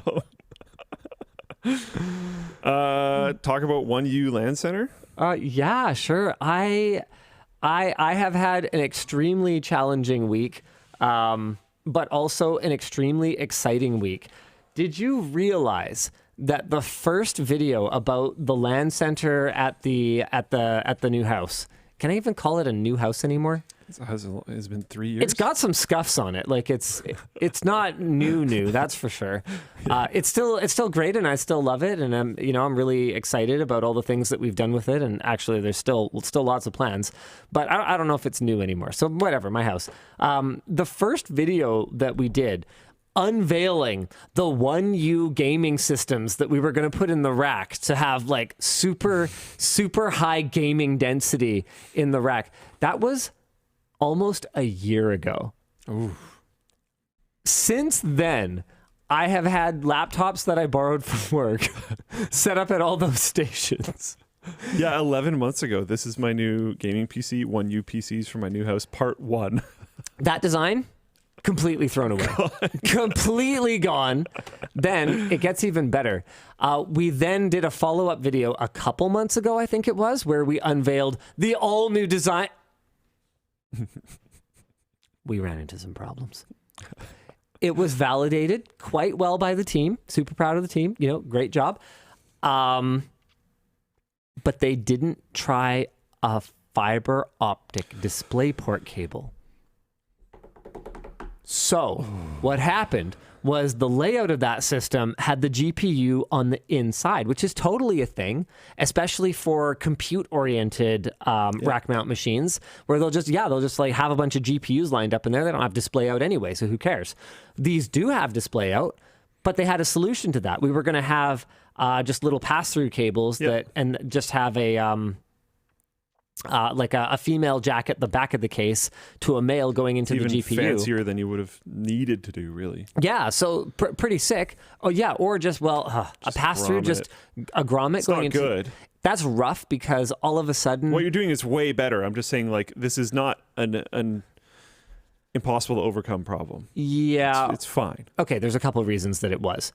The way the internal layout was, there was no space with like the power supply we needed and the GPU and the cable coming out of it. Like, it actually didn't fit in the width. And then number two was that if you ran something through a grommet in a rack mount, you'd have no way to pull it out unless you had a bunch of slack at the back and you had it like perfectly. You have to have one of those things where you have like the coiled cable on like a on like a track. It's a bad solution. But so anyway, so that design had to be substantially changed because all of a sudden we couldn't have the GPU inside the case. So this was a really good idea. I can't remember if this was Jake or Antoine, but someone came up with the idea of, okay, well, hold on a second. Why don't we just borrow an idea from some other GPU servers and put the GPUs at the front? Have front I/O. Because, I mean, it's rack mount, right? You can have that's totally stuff in the back, stuff in the front. I mean, honestly, if I'd thought of it, I would have put the networking in the front too. Why on earth do the vast majority of rack mount network switches have all their ports at the front and the vast majority of rack mount systems have all the ports at the back? I actually don't understand this. To be clear, some do. Some do have ports at the front. Yeah, they definitely don't all. They definitely don't all, and the vast majority of networking is in the front of the rack. It's a pretty good question. And I'm sure there's reasons for it because, just having everything waterfalling down the rack to the systems at the front it's not necessarily better than running everything around to the back anyway. But I get it. But the point is that we borrowed that idea and we went to roll everything out, and there were some big challenges. It turns out that having 5 different people build all 5 of the systems results in 5 different sort of types of mistakes that can get made. So I ended up spending somewhere in the neighborhood of between like 15 and 18 hours over the span of the Friday night, the weekend, and then a couple of nights this week, putting all of the finishing touches on these systems. There were some extra standoffs in one of them. That was really awkward because I had to reposition the reset switch and the system was on and I was just plugging in a header, which doesn't matter. And the board flexed more than I expected because there wasn't a standoff in a spot where there should be one. And it shorted out on a standoff that wasn't supposed to be there. So that was a really scary moment. Fortunately, it survived. But I also, I did the works. Okay. I finally did it. I custom terminated cables for every system in my rack. They are exactly oh my god, the right length. Wow. The water cooling to the pool is in. Oh, wait, for all the one use too? Oh yeah. Oh. There are 6 systems running off it now. My personal machine, all 5 of the one use. Right now. Right this very moment now, all those systems that's actually pretty cool. Are cooled by the pool. All the cable management at the back is such that I can have, if I need to perform maintenance on a system, I can have it unplugged out of the rack in about 30 to 40 seconds. And I've temporarily, because this is something hopefully I won't be doing a lot of, but I've got a radiator pump res combo and tubing whips with quick connects sitting on a bench. I can have it on that bench and plugged into those in about another 30 seconds. And I can have it booted in well under 2 minutes to do any kind of diagnostic anything. Because I ran into some weird issues. Out of the 5 systems, 2 of them wouldn't update the BIOS. I had one that was just resetting every time I tried to do it when it was in the rack and running over display. I mean, you never know. Theoretically, optical DisplayPort is totally transparent to the system, but I don't know. But the display would just turn off sometimes. When I took it out and I put it on the bench, it just immediately worked and the screen never flickered or went away. So you want to eliminate variables. When in doubt, when something's going wrong, you just take out any potentially unusual circumstances around the system, put it on a bench, you plug in just a keyboard, just a monitor, and power, And that's it. Nothing fancy. I actually want the most, whenever I'm troubleshooting, I don't want anything good. I want the most basic old thing that just works. Yeah. There's That's a long it. time there Give me where DVI. all the techies would go around with PS2 keyboards because there's like a huge chance that your USB keyboard wasn't going to work in BIOS or whatever. 100%. It's kind of funny. Man, there's definitely going to be multiple videos coming. So we've got the one where we finally show the actual final build of these machines. We've got one where we do the plumbing for the whole pool water cooling. And we show... What's the order of these videos can be released in? There's been some debate internally. Okay. I think right now, building a final _3 final for real this time system is coming next. Okay. And then plumbing and so plumbing the house and then plumbing final state. all 5 of them into it is coming next. And then I actually need a bit more time to do a more thorough thermal investigation. So I had all 5 of the LAN systems running Furmark simultaneously, which means at about 330 watts per 3080. They have 3080s in them just because they are a banging deal. And I wanted to go EVGA one last time. Yeah. EVGA doesn't have 40 series. Yeah. That's and pretty cool. I also said I wouldn't go 40 series. And I was like, you know what? EVGA one last time. So all of them have EVGA XC3 3080s in them or something like that. So that's about 320 watts each times 5. So with the CPUs as well, we're looking at about 2,000 watts. Now, here's the thing. Alex and Jake talked me into using a heat exchanger instead of doing just the pool loop going directly into the systems. And look, guys, from day one, I've known that they are right about that. But I think you guys know that I like to live on the bleeding edge. And what the heat exchanger isn't is living on the bleeding edge because you're going to be giving up some performance. Okay. A heat exchanger operates most efficiently when the difference in temperature between the fluids that are flowing through it is very high. But you gotta remember, one of my goals for this project is to cool the room. So it is actually not great for me, even if it's fine for the system, to have the coolant on the room side be 10 degrees higher than the pool. Yeah. So I think it is possible that post-payoff with the heat exchanger, Might come out. I might figure out how to fly a little closer to the sun and run the pool. And just to make sure you guys understand, it's not pool water. Yeah. There's no salt or chlorine.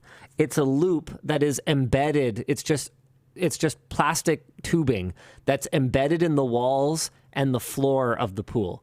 So it just loses heat over that immense distance to the concrete of the pool and to the ground. This is really cool. It was like super late. It was like 5 a.m. or something like that. And I was like, okay, so this is neat. I can see the temperature difference with the thermal camera of the water going out of the house and coming back in. So obviously it is losing some heat out there. And we reached an equilibrium point where the inside temperature, I think, was, I'm going to get some of this wrong. So there's going to be a video and we'll get all the details right in that. But somewhere between 8 and 9 degree delta between the inside loop and the outside loop. But what I didn't know was, where is the heat being lost? Because the run is far. Like it's... Is it all... I think you just said this, but is it all copper piping? There's no copper. Oh, okay. It's all plastic. Oh, okay. Yeah, so it's a mixture of PVC and I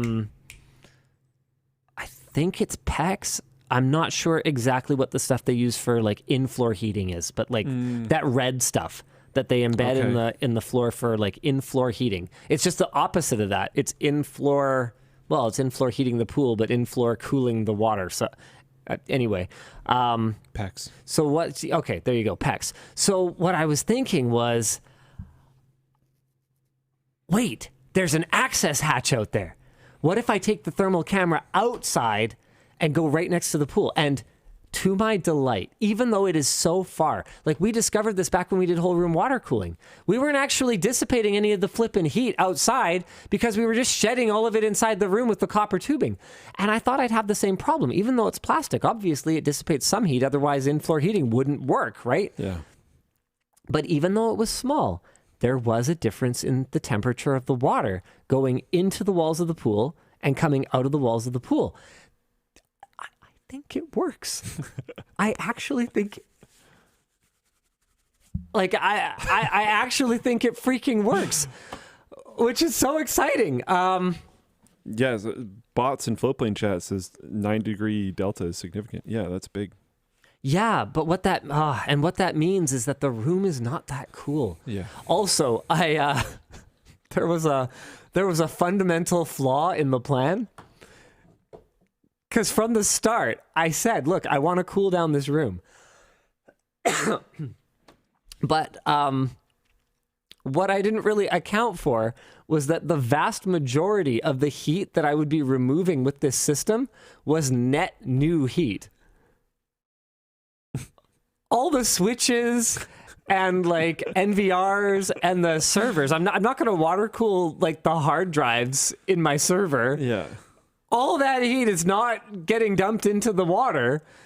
And so all the systems that are dumping heat into the water are being added to the room. So the good news is At it's least not you're hotter. not increasing. Yeah. Yes, Yeah. it's not substantially hotter. Much. Yeah. But it's very clear to me that in addition to what I've got going on in there now, I'm going to have to add like a radiator door or even just a janky radiator plumbed to the pool water, just like I had before, to just take hot air in that hot corner of the room right behind the rack and just freaking run it through a radiator. Mindsil in Floatplane chat said, you live in Canada. If you want to cool the room, just put in a window. One problem, it's in like the middle. Yeah, it's not, but it also, there's no window going in. Yeah. Okay. Let me put it that way. There we go. No window going into it. So issues there.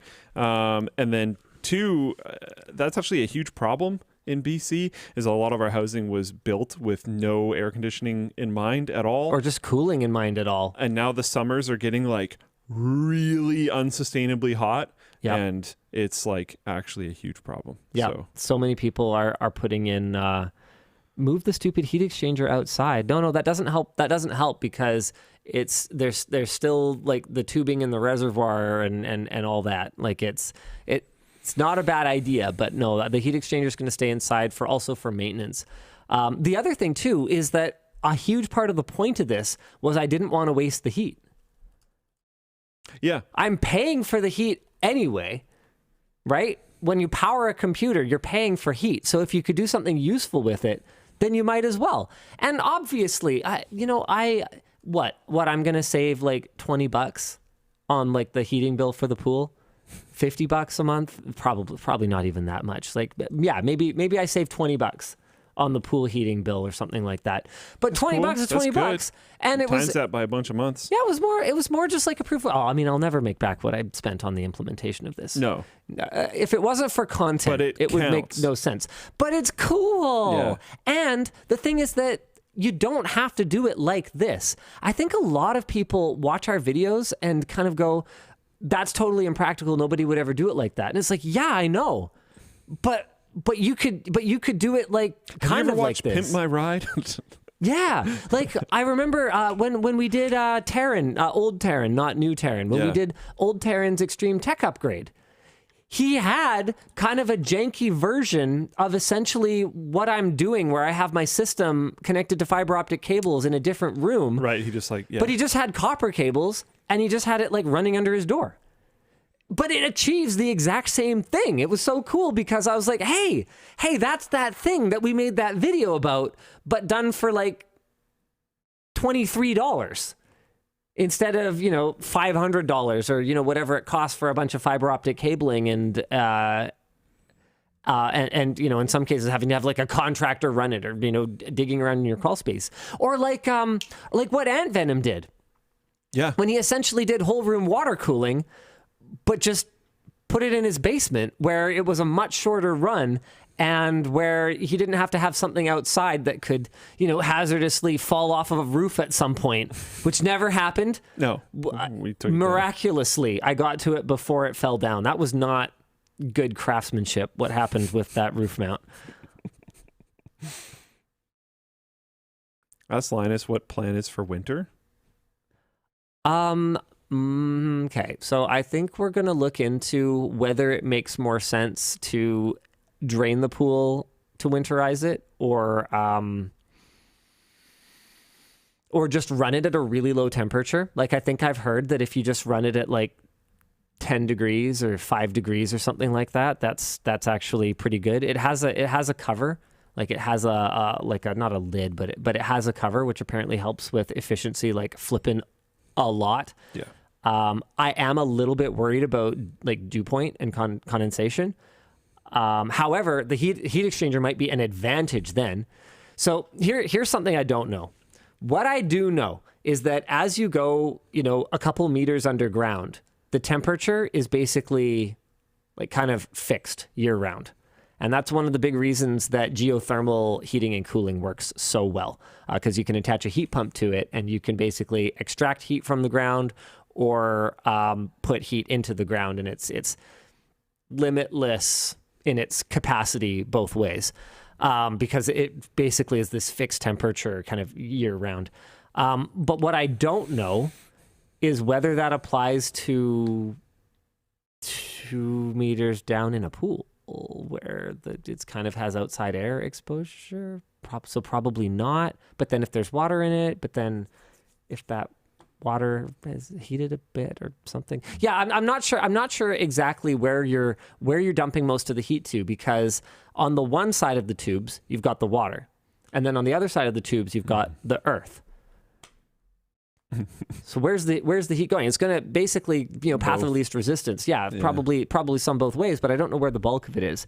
And so I basically, my plan, and this is a very Linus plan, is to keep an eye on it as the temperatures fall and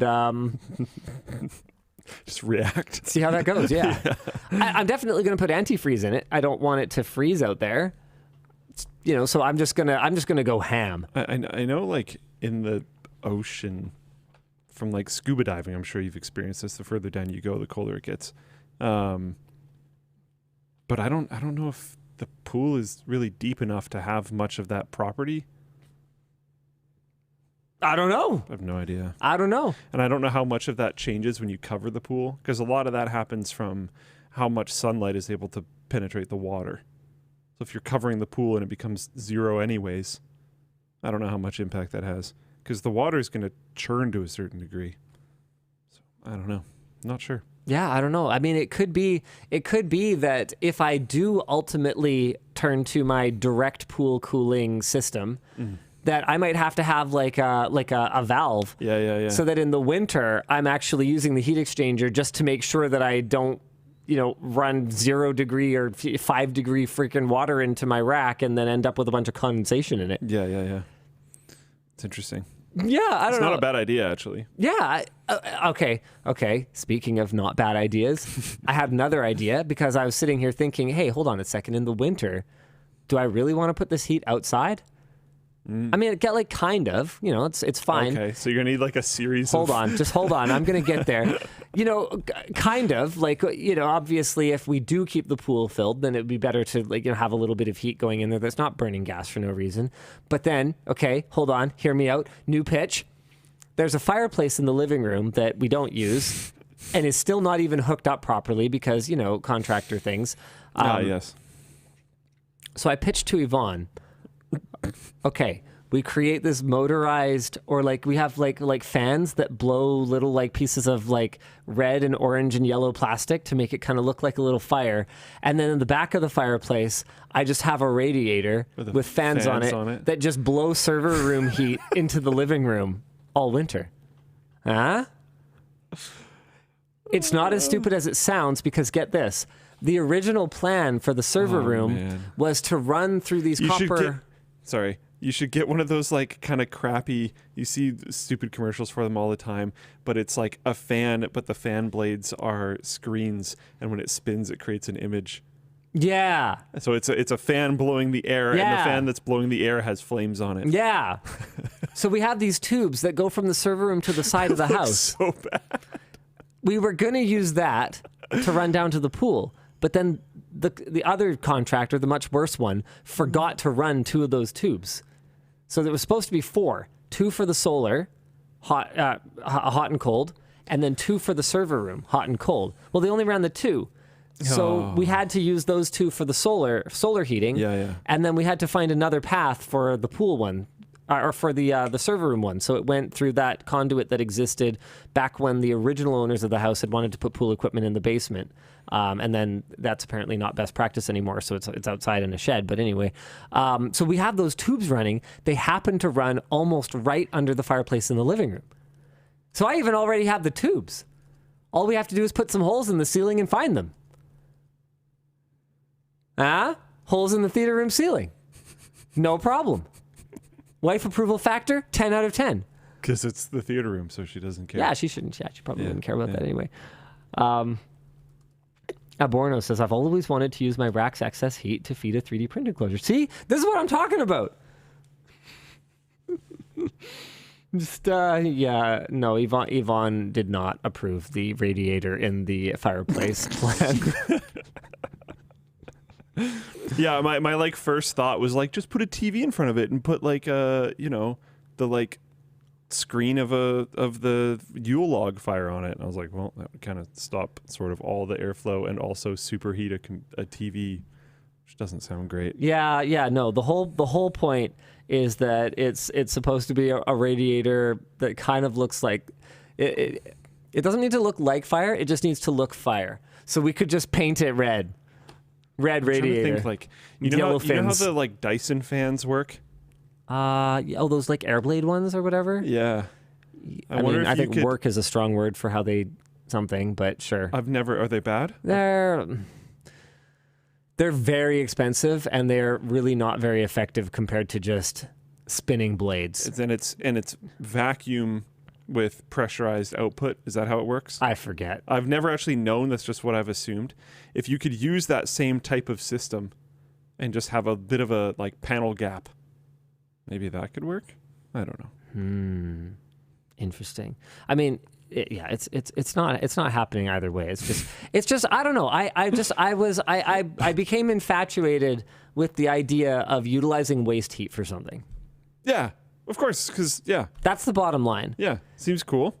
So if there was some way that you could transport the heat from your computer to somewhere where you don't have to feel it, or that better yet you could use it in some way, I just think that's super cool. Like I didn't realize this, but in some houses there's a loop that just has a separate pump on it that moves water around so that in key places, like the main it like regulates ensuite bathroom, you open up the hot water tap and it like has hot water right away because it just constantly has hot water. I had no idea that was even a thing. So in the main bathroom in our house, that was installed by the previous owners.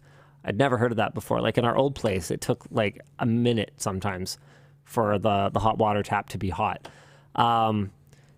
So, okay, what if I could use my waste heat to like heat that stupid loop that is just burning stupid gas for no stupid reason instead of like, so even in the summer is what this is what I'm trying to say. Even in the summer, there are potential uses for waste heat. There's sometimes times when you might need heat for something, but the problem with a computer is that, back to what I'd said about the heat exchanger, where part of the challenge is that the difference in temperature is not very high. Like the one that we're using, I think is rated for its capacity at like it's also many tens of degrees delta between the two sides. Unless you mine or fold, it's also going to be very inconsistent. So you wouldn't necessarily want to use it for something, or you would not want it to be the only solution for something that's like you're actually going to care about. Yeah. So like that causes some issues as well. If it is going to be something you're going to care about, you'd have to have backup systems or whatever else. Yeah. Really? I'm surprised you didn't do InstaHot on every spot. No, that sounds expensive. And just totally unnecessary. I mean, for me, it's less about the cost and more about just kind of the wastefulness of it. I don't think that's really necessary. If that hadn't already existed, there's no way I would have installed something like that. I think I can wait 30 seconds for hot water. Then again, this is an interesting question. What's more wasteful? The cold water you just dump down the sink while you wait for hot water, or keeping that water? I'm actually not sure. I do not know the answer to this, but I do know that we need to tell you about our sponsors. Got him. The show is brought to you today by Corsair IQ Link. Apple just announced they're bringing the revolutionary Type-C connector to the new iPhone 15. Isn't that amazing? No? Well, how about this? This cable from Corsair, our sponsor.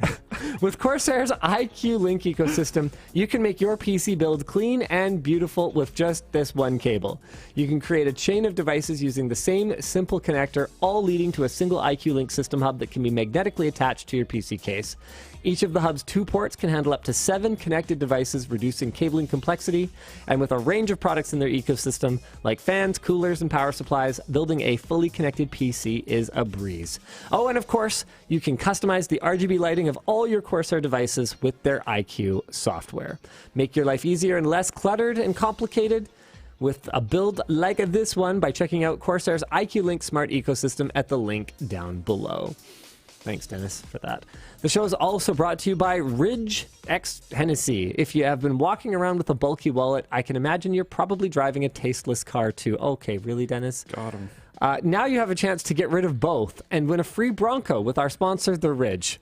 They redefined the traditional wallet with their compact and stylish designs. Ridge wallets can hold up to 12 cards plus room for cash with either a money clip or an elastic band.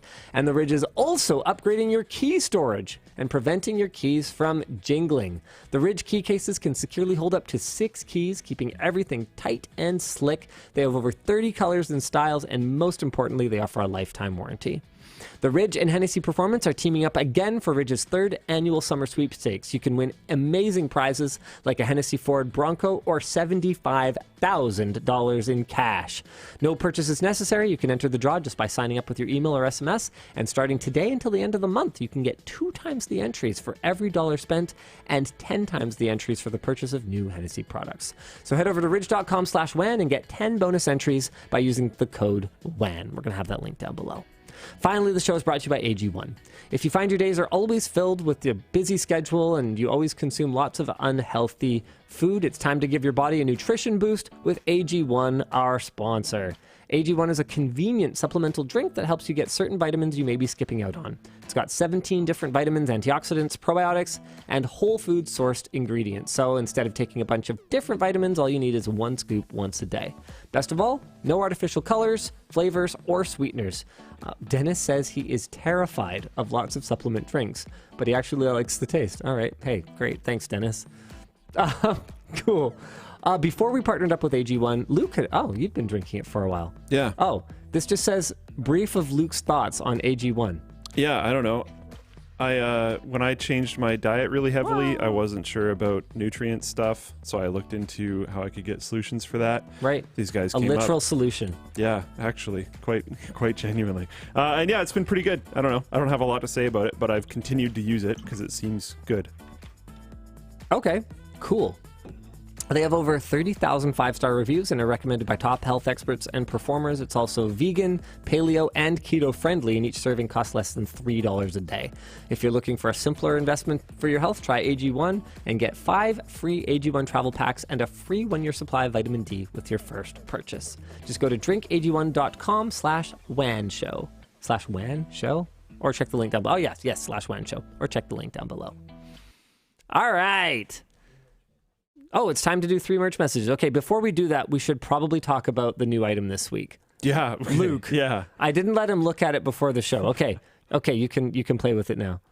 What drives me nuts about this is I'm gonna have to buy one for my girlfriend or she'll kill me, because she's gonna want to match them. I know, right?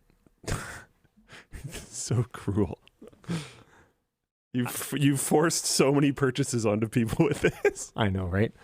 I'm putting mine on too. You're gonna put it on? Well, yeah, of course. Oh, does it go like over? We got a match for the. I mean, it can anything you want. I've never had a onesie. technically, I would say, or generally, I would say, no, I wouldn't wear clothes under it. It's definitely nice and soft and comfortable. In Okay, here, you so know what? could totally I'm going down You're to going underwear. full send. Yeah, I'm going down to underwear. I mean, they can't tell. I could just be miming. What I'm pretending to do right now. Dan, want to hit me with a merch message while I get changed real quick? You can kind here? of like see. Sure, wherever I can. I don't think you can. No, for avert me, my so eyes. I don't know if yeah, I can mean, do yeah, it. you do whatever works for you. Yeah. But I'm going onesie. I'm going to be comfortable for WAN Show After Dark today. Okay. Hi, LLD. Happy WAN Friday. Question. After the computer store video, how did the logistics team feel when the truck came back? And what's the plan for all that stuff now that it's in inventory? Okay, so I have multiple answers for that. First of all, logistics, not impressed. But that's nothing compared to how unimpressed accounting and procurement were. It turns out that, without getting flagged for all kinds of, auditing, doing all the reporting for something like this is very time consuming and very complicated. I mean, we're still really glad we did it. Keith was, even aside from what he said in the video, just thrilled with the whole thing. I mean, it's this is stock that whatever he might have said in the video about his People still belief buy those. that people were still interested in this stuff. I mean, I think he knew he was never getting rid of any of this stuff for any dollars, let alone anywhere near full sticker. Which ultimately I did pay. I paid a lot more than what stickers should have been for a lot of those items. So we're still glad. We're glad we did it. It was a really cool idea. I've had quite a few people ask me, like, where did it come from?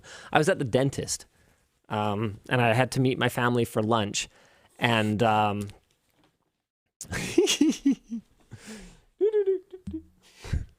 anyway, I had to meet my family for lunch, and I didn't have the car, so I had to walk to the restaurant. And I passed it, and I was like, "Yeah, man, shops like this. How does this still exist? How does this work? What are these things on the shelf? Why are they there? What's the story behind every archaeological PC item on this shelf?" And I figured, what would be really cool is if someone just came in here and bought all this stuff so that they could get rid of it and they could have new stuff. And I was like, oh, I'm someone. So that happened over a year ago. I thought it was about 6 months. I told Keith, I was like, yeah, I poked my head in like 6 months ago. And he's like, oh, I would have thought I would notice that. I watched your channel. I know who you are. And I was like, hold on a second. Maybe it wasn't 6 months, because it was when I used to go to that dentist near there. And I've done 2 appointments at my new one, and they're at least 6 months apart. So it must have been over a year ago. So I popped my head in and was like, oh yeah, we should do this. And then Tanner reached out to him 6 months ago. Oh yeah, so that 6 month timing makes no sense. Yeah, so Tanner reached out to him 6 months ago, and then intentionally ghosted him so that he would have no idea that we were actually doing it. So he basically vetted the guy, made sure he thought he'd be camera ready, made sure he'd be okay with us coming in and taking over his store for the day, and then was like, radio silence, so that it could be both okay and pre-approved, but also a surprise. So super cool. I forget what the original question was. Oh yeah, logistics. How'd they feel about it? So anyway, really glad we did it, but there's definitely been some challenges to overcome, and I think this saga is far from over. We have some ideas for what to do with the stuff. I think we've got some video concepts. Like, I think it'd be super cool to do a video just building a computer out of my haul. I also was, oh man, hold on. I've got some ideas that I just like jotted down in the middle of the night and emailed to myself. One sec. So much of what happens in my brain just gets emailed to myself because that's the only way that I know how to function. I guess someone saw when I stood up. They said, can confirm Luke wears LTT underwear. I actually wear no other kinds. Yep. I wear only LTT underwear. I thought you were going to stop it. Oh, no. Man. Oh, man. No. That's when I sleep. How's this for a video concept? Now you have a onesie. Yeah. We go through and play a little game where I try to guess the eBay listing price of all of it combined. Oh, no. And then someone actually adds it up, and we see how close I can get. Ooh. See, like, how hosed you got? Yeah. Because I'm pretty sure, I watched the video, I'm pretty sure you got pretty hosed. There's a lot of things in there where he was like, this amount. And I was like, whew. Sheesh. Yeah. Oh. Okay. No, I can't reveal this one because it might ruin it. But what about that?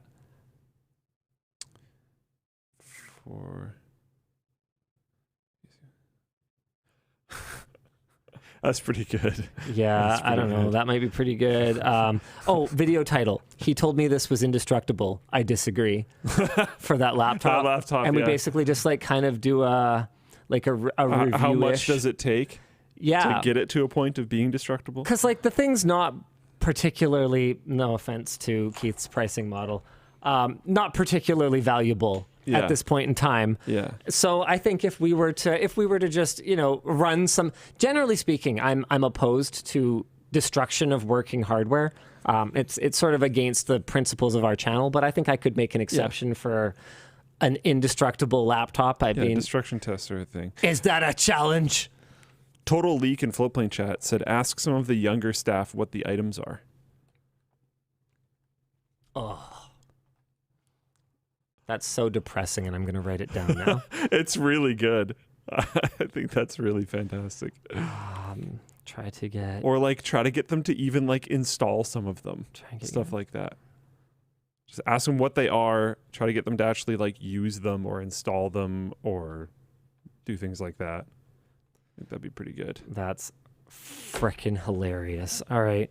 So, I mean, honestly, I could spend the entirety of next week just making follow-up content. But then the problem is that, like, what about, other videos? I feel like people might feel like we're milking it a bit. But also, all these concepts are really good.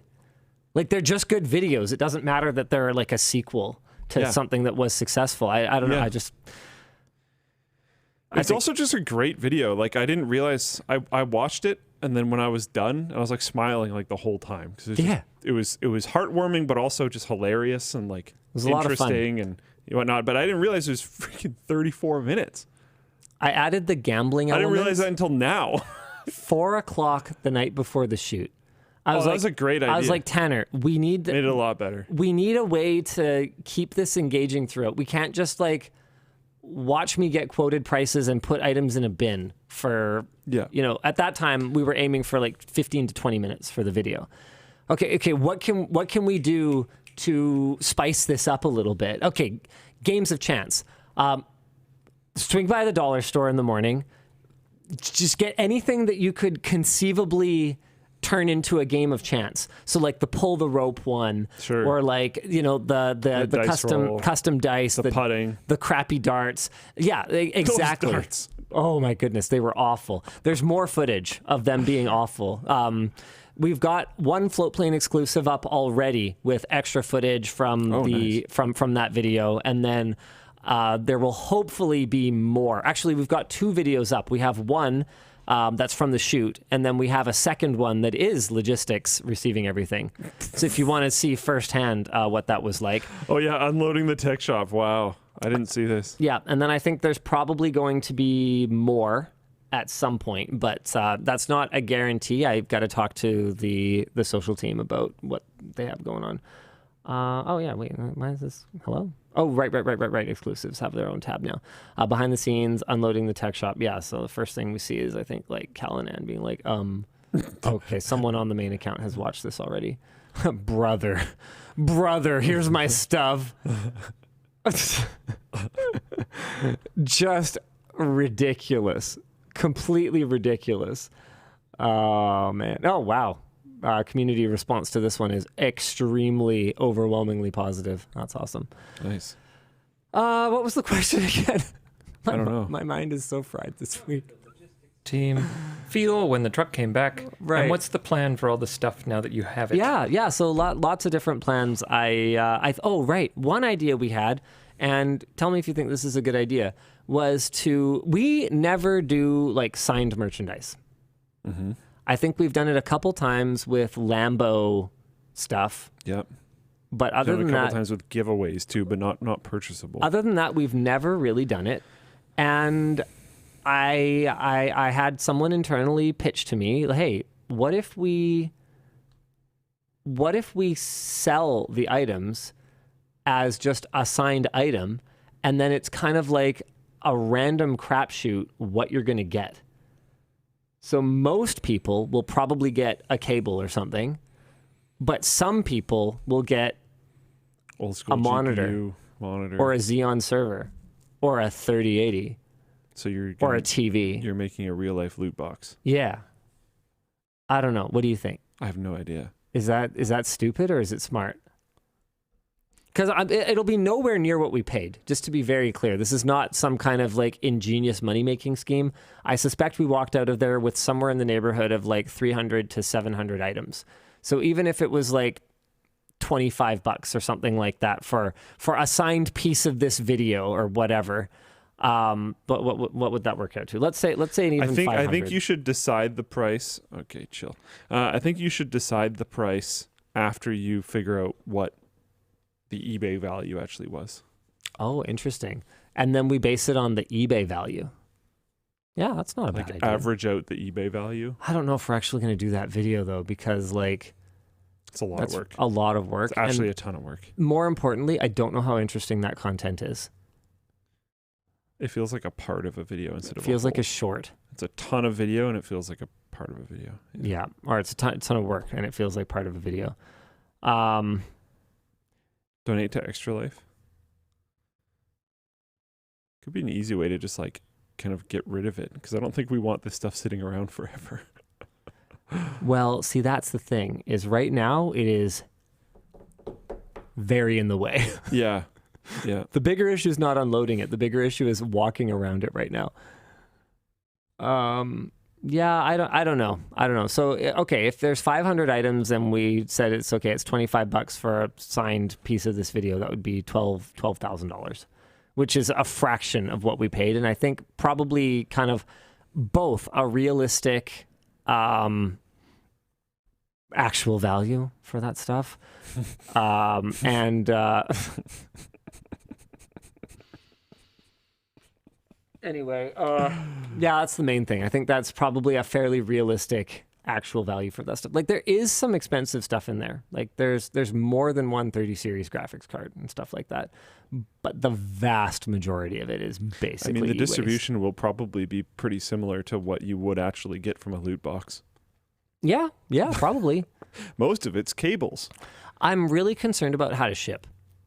Because right now, we're not really set up to just ship random stuff. Like, we're not an eBay store, so we don't just have a bunch of like those expanding foam bag things. Oh, yeah, we don't just have packing peanuts. Like, nothing we sell on the store is really fragile, and it all comes in its own individually packaged boxes. So a lot of the time, you'll see the main carton that has smaller boxes in it won't have a ton of packing material in it, because, I mean, what this is going to break inside its box, I mean, I'm sure a courier somewhere is up to the challenge, but generally speaking, it doesn't really happen.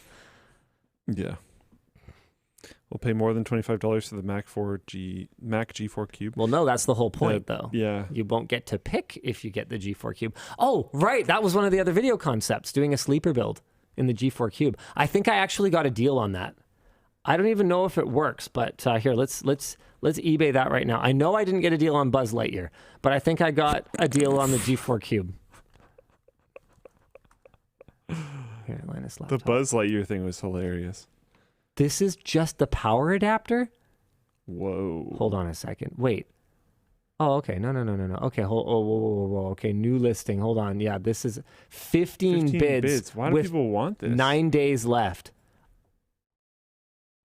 Why do people want these? Hold on. 2 speakers surround.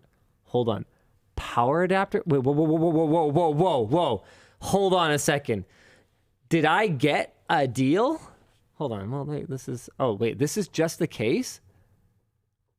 Are these super collectible? Why? They're a pretty interesting period of Apple. And I No don't think way. they sold very well either. There's like none. Yeah, you got a rare computer there, Holy bud. crap. I actually got one thing that the poster's worth $20. They're pretty special. Oh, sick. So then, are they so special? A pencil drawing of one. I'm sure they don't sell many of those. Yeah. Okay, hold on a sec. The power bricks are $150. Okay, are these things so special that people would be really upset if I did a sleeper build in one, though? That I'm not sure about, but I'm not entirely sure you should let it through your fingers just yet. Okay. Well, I'm not committed to the signed loot box thing. I think it'd be even cooler if the G4 Cube was the sleeper, though.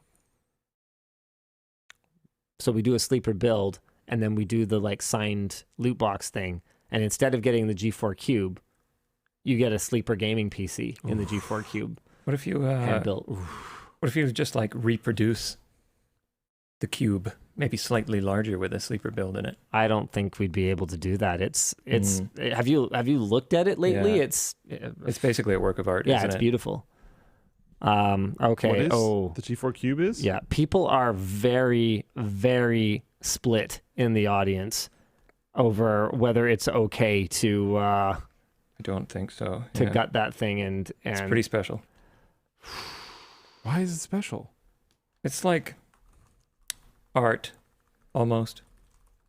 apparently they only sold about 100,000 of them or something like that. Yeah, it doesn't sound very special to me. Luke, This man is so jaded. look. Why is it art? It's a box. You're too mad for someone who's wearing an adorable onesie right now. He looks too comfy to be this angry. I am actually pretty comfy. I think I got actually tired after I put it on because I was like, I felt cozy. You even got it on over the headphones. You're Yeah. ridiculous. I'm like, I am fully chilling out right now. It's made out of the underwear material. Because it is really soft. Yeah, that's why it's like soft and and stretchy stretchy and stuff. It's quite nice. Yeah, we put probably too much work into this for how many I expect us to sell. Yeah. But the team was really excited about this product, and so we did like a whole bunch of rounds of sampling to get it just right. Yeah. It's pretty nice. So it's underwear. It's like full body underwear. Essentially, yeah, it's the longest underwear. Yeah. Do you want another merch message? Sure, yeah. I forgot what I was even responding to at this point. Hit me. Okay, hold on. Would you have to destroy it? Yeah. Oh yeah. Yeah, you'd have to significantly modify it. Oh, right. I put up a poll on Floatplane. Let's have a look at the results. Show results. Okay to sleeper build. 60% say yes only. Okay, so here's the thing. This kind of poll is not really just majority rules. Like when we asked about when we asked about posting exclusives that we had already produced during the production break, I think about 60% said yes. But based on that 40% said no, we made the call to not do it because the no kind of has more weight when it's something very significant, I guess is what I'm trying to say. If it was 98% yes, 2% no, then those no's get drowned out a little bit. But it's not as simple as just, okay, 51% say yes, okay, we do it. What if the parts don't work? Yeah, does that? Okay, hold on. Here, let's try it again. This is a conversation currently going on in Floatplane chat, and I think that's interesting. I know fix. Sleeper. No, okay, I'm not hiring. Spend more money on this overpriced cube. Yeah. You could let people that care about this thing have the parts that don't work because maybe they can restore them or something. It would probably be good to if you do a sleeper build in it, then make the parts available because I'm pretty sure those are difficult to come by. Oh, yeah, interesting. For your phone, that was parts that I managed to get. Oh, do you have all the parts for that? It will be here Monday, I hope. Oh, fantastic! I bought an entire phone. Guess what? Wait, what? Yeah. That was the way? Oh yeah, super cheap. Oh, just an entire new phone with a broken big screen. Oh, perfect. Because my big screen works. Your big screen works, so we can replace literally every everything else. Yeah, it's going to be a Linus and Dan extravaganza. As it turns out, I do need to fix my Fold 3 that fell in the pool because there's some footage that we need for a video, ironically, a video about my computer breaking, that is on that phone. Like, I didn't need any of the family stuff. I had actually backed it up about 3 weeks prior, and so I was already going to do the video with Dan anyway because I thought it was really interesting to just do like a phone repair video. But then we discovered that I had selfie shot some stuff that had not been ingested in that 3 weeks before it died ingest.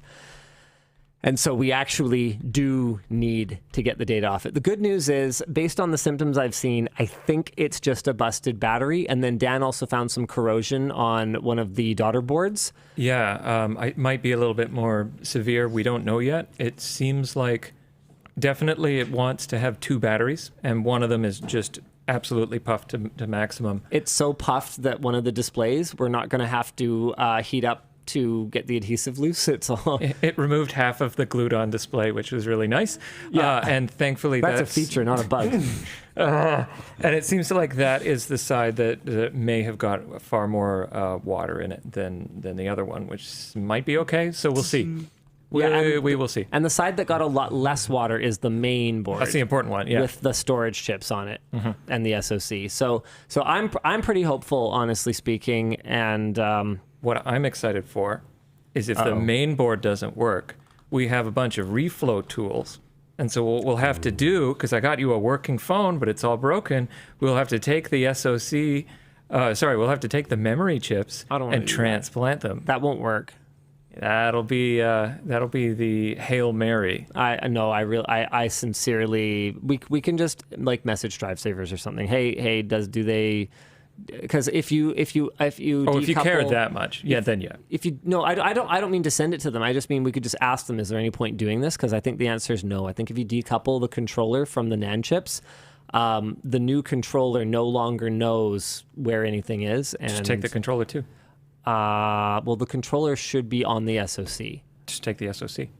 Okay, right. But then do you see where we're going? Yeah, I see where we're going. We're going down a rabbit hole. Yeah, that's why it's a Hail Mary. Yeah, I don't think we're going to go down. I don't think we'll need to. I think I would rather just reenact me in the server room discovering that my computer is broken. I think that would be better. Honestly. We'll see. We'll see. I'm hopeful. I put the act in reenactment. So I'm in my computer room right now. I can't believe this. My system, it just I was in the middle of using it and it turned off. What the heck? I thought I'm a tech tips man. Why is my computer broken? I'm pretty sure I can pull it off. Hold on. We got a second merch message of the 3. This is going very smoothly. Can you ask Luke how he got that Starfield Constellation Edition watch? I bought it. He just I don't bought believe it. you. I actually did. Hold on a second. Oh my! Just hold on. Oh no! Hold on. What have you done with Luke? Hold on a second.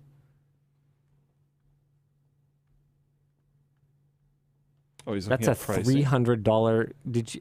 Oh no! You also get the game, and you get other stuff too. I've bought collector's editions before. Okay, this is not new. That's true. He does buy physical copies of games. This is a thing he does. Yeah, dude, the physical copy is not a disc, but it's like it's a credit stick from the game. It's actually kind of cool. Why are these pictures so small? This is stupid. This is kind of dumb. Yeah. Wait, so are you wearing it right now? It's right here. Oh, what? Why is it sitting on your keys? Well, because I took it off because the onesie sleeve goes all the way. Oh, all right. I didn't want to like make it look weird. So what kind of watch is it? Is it smart or is it just like? It's smart. Okay, so it's. I call it a last gen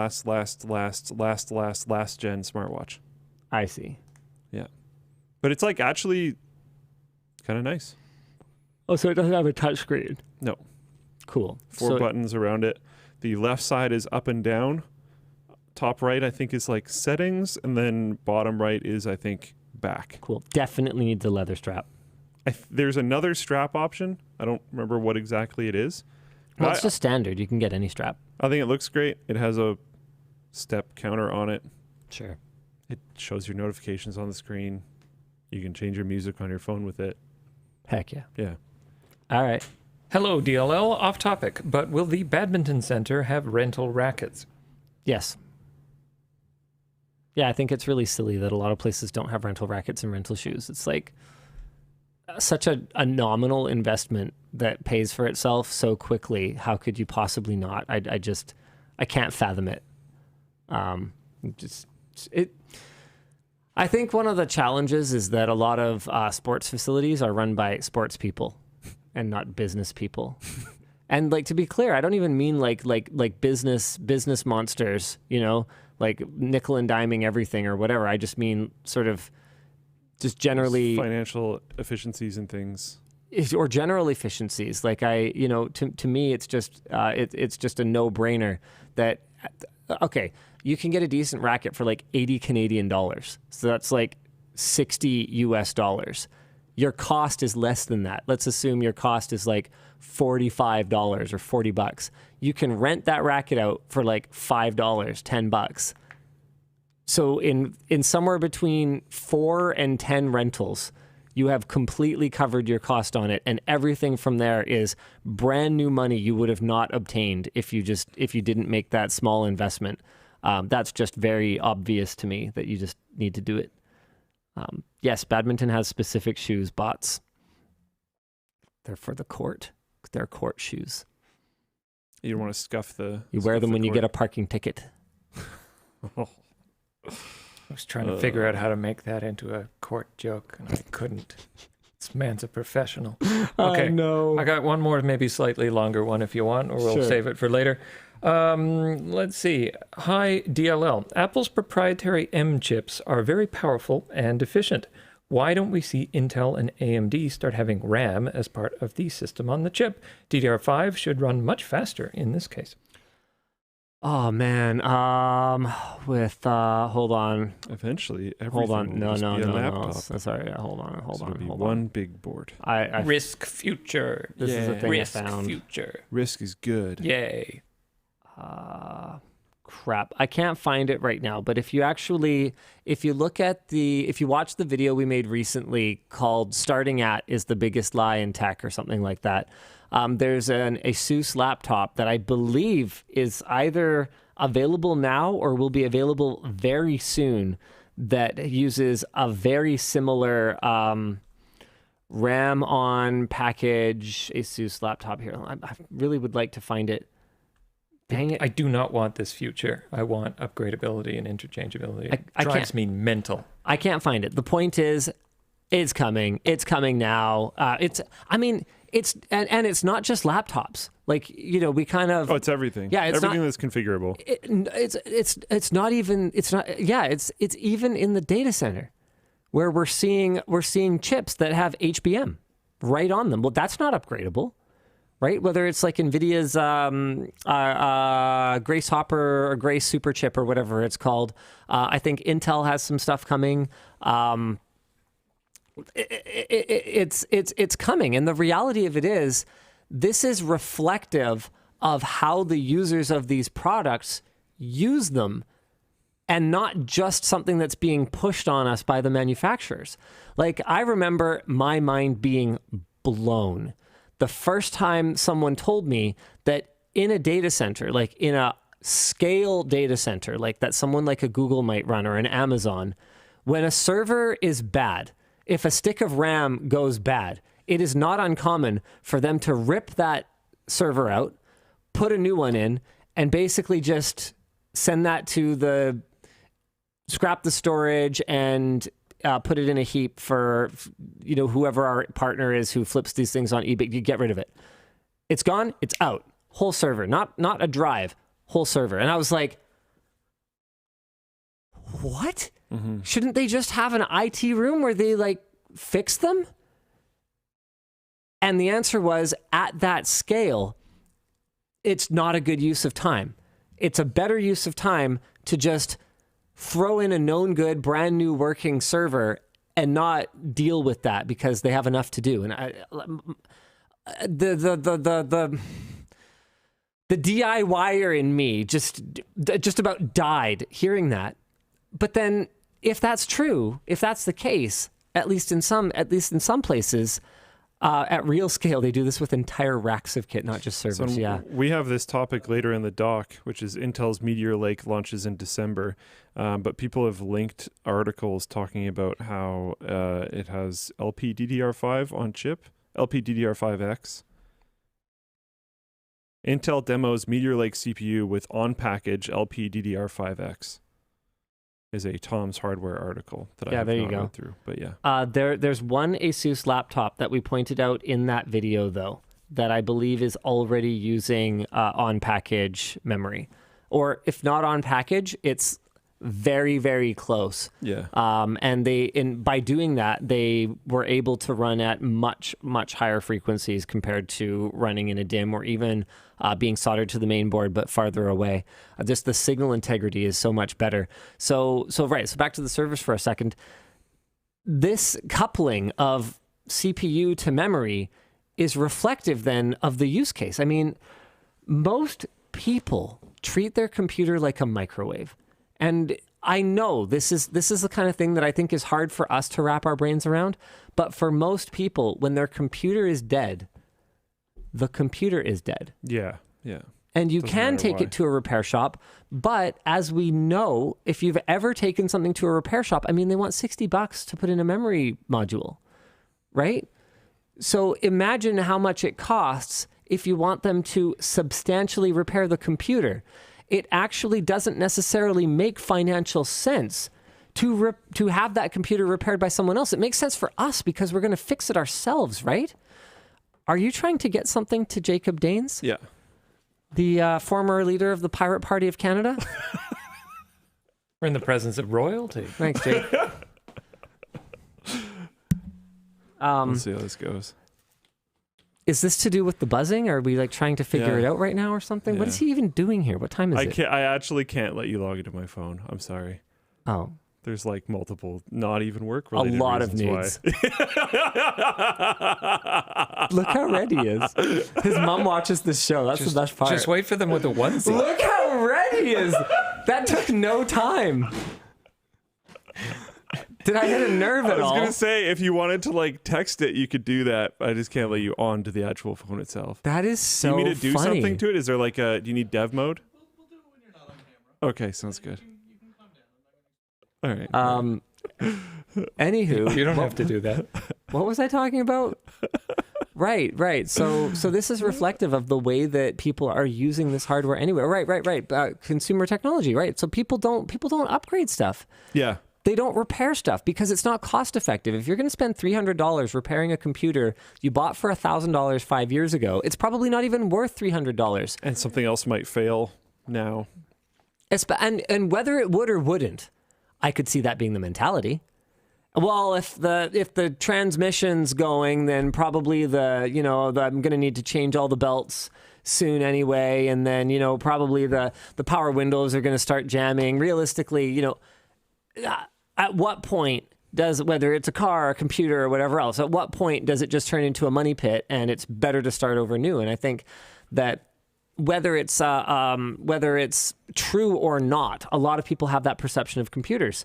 So if people are just going to go, hey, my computer's slow, I need a new one anyway, then I think from the manufacturer's standpoint, they're sitting there going, okay, well, this is slower, which makes us less competitive. It costs more, which makes us less competitive. And people aren't even asking for this.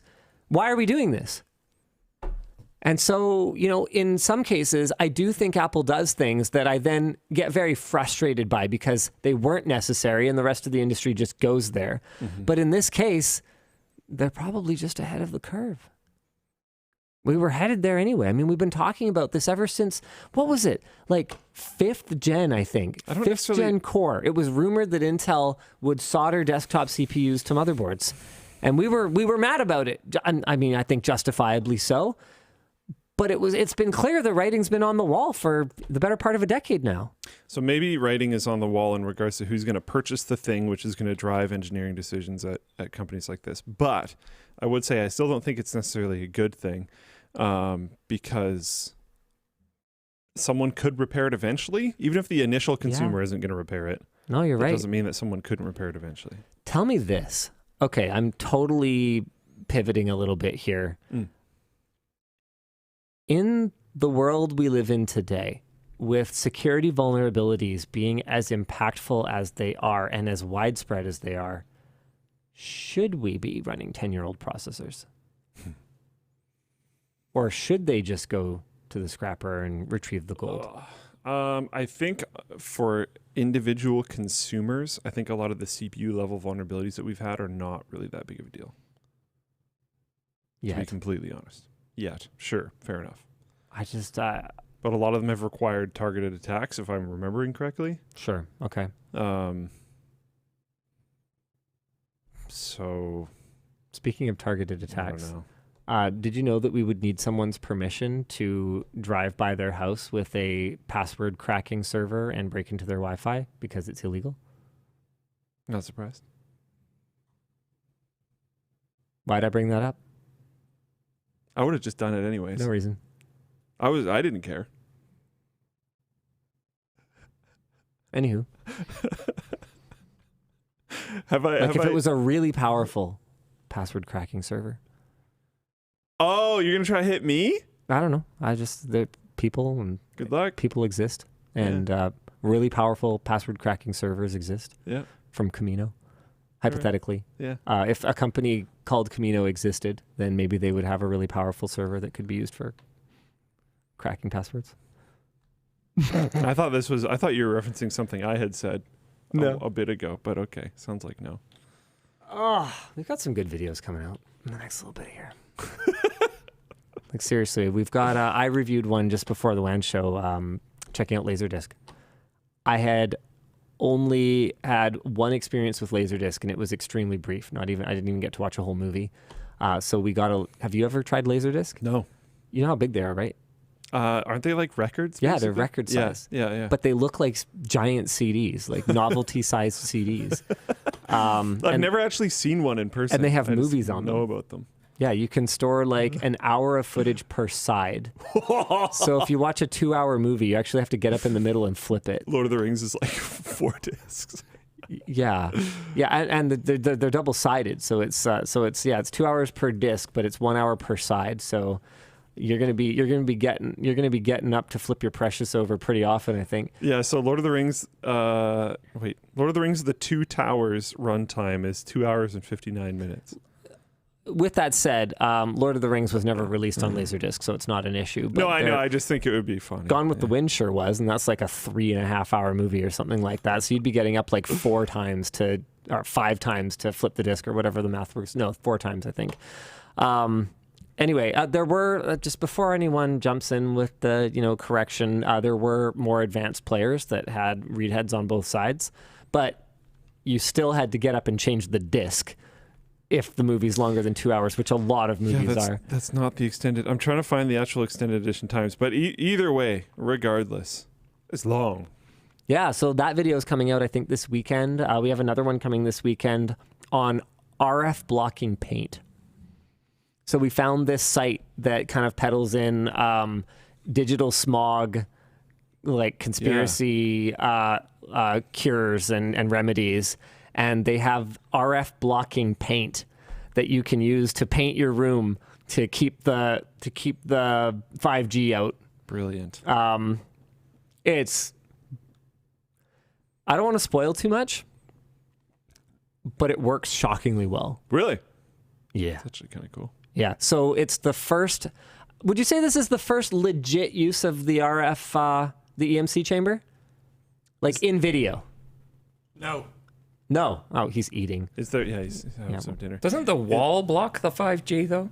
No, the 5G millimeter wave, it could be blocked by A piece of this tree. garment. But a non-millimeter wave, no, it can like pass through stuff. Is there? Yeah, a bunch of people in chat are asking this too. It's not lead paint, is it? Oh yeah. Oh well, yeah, that's Yeah. Like I took it and I brought it with me like this. Wow. No, it's not lead paint, you f***s. Wow. I believed it. Oh, man. Come on, The you extended guys. times are 3 hours and 48 minutes for Fellowship, 3 hours and 55 minutes for 2 hours, and 4 hours and 23 minutes for Return of the King. Okay, so okay, so for Return of the King, hold on. You need 1 side, 2 side, 2 hours. 3 discs. 3 side, 4 side. So you have to get up. So you have to put it in. You have to get up to change it.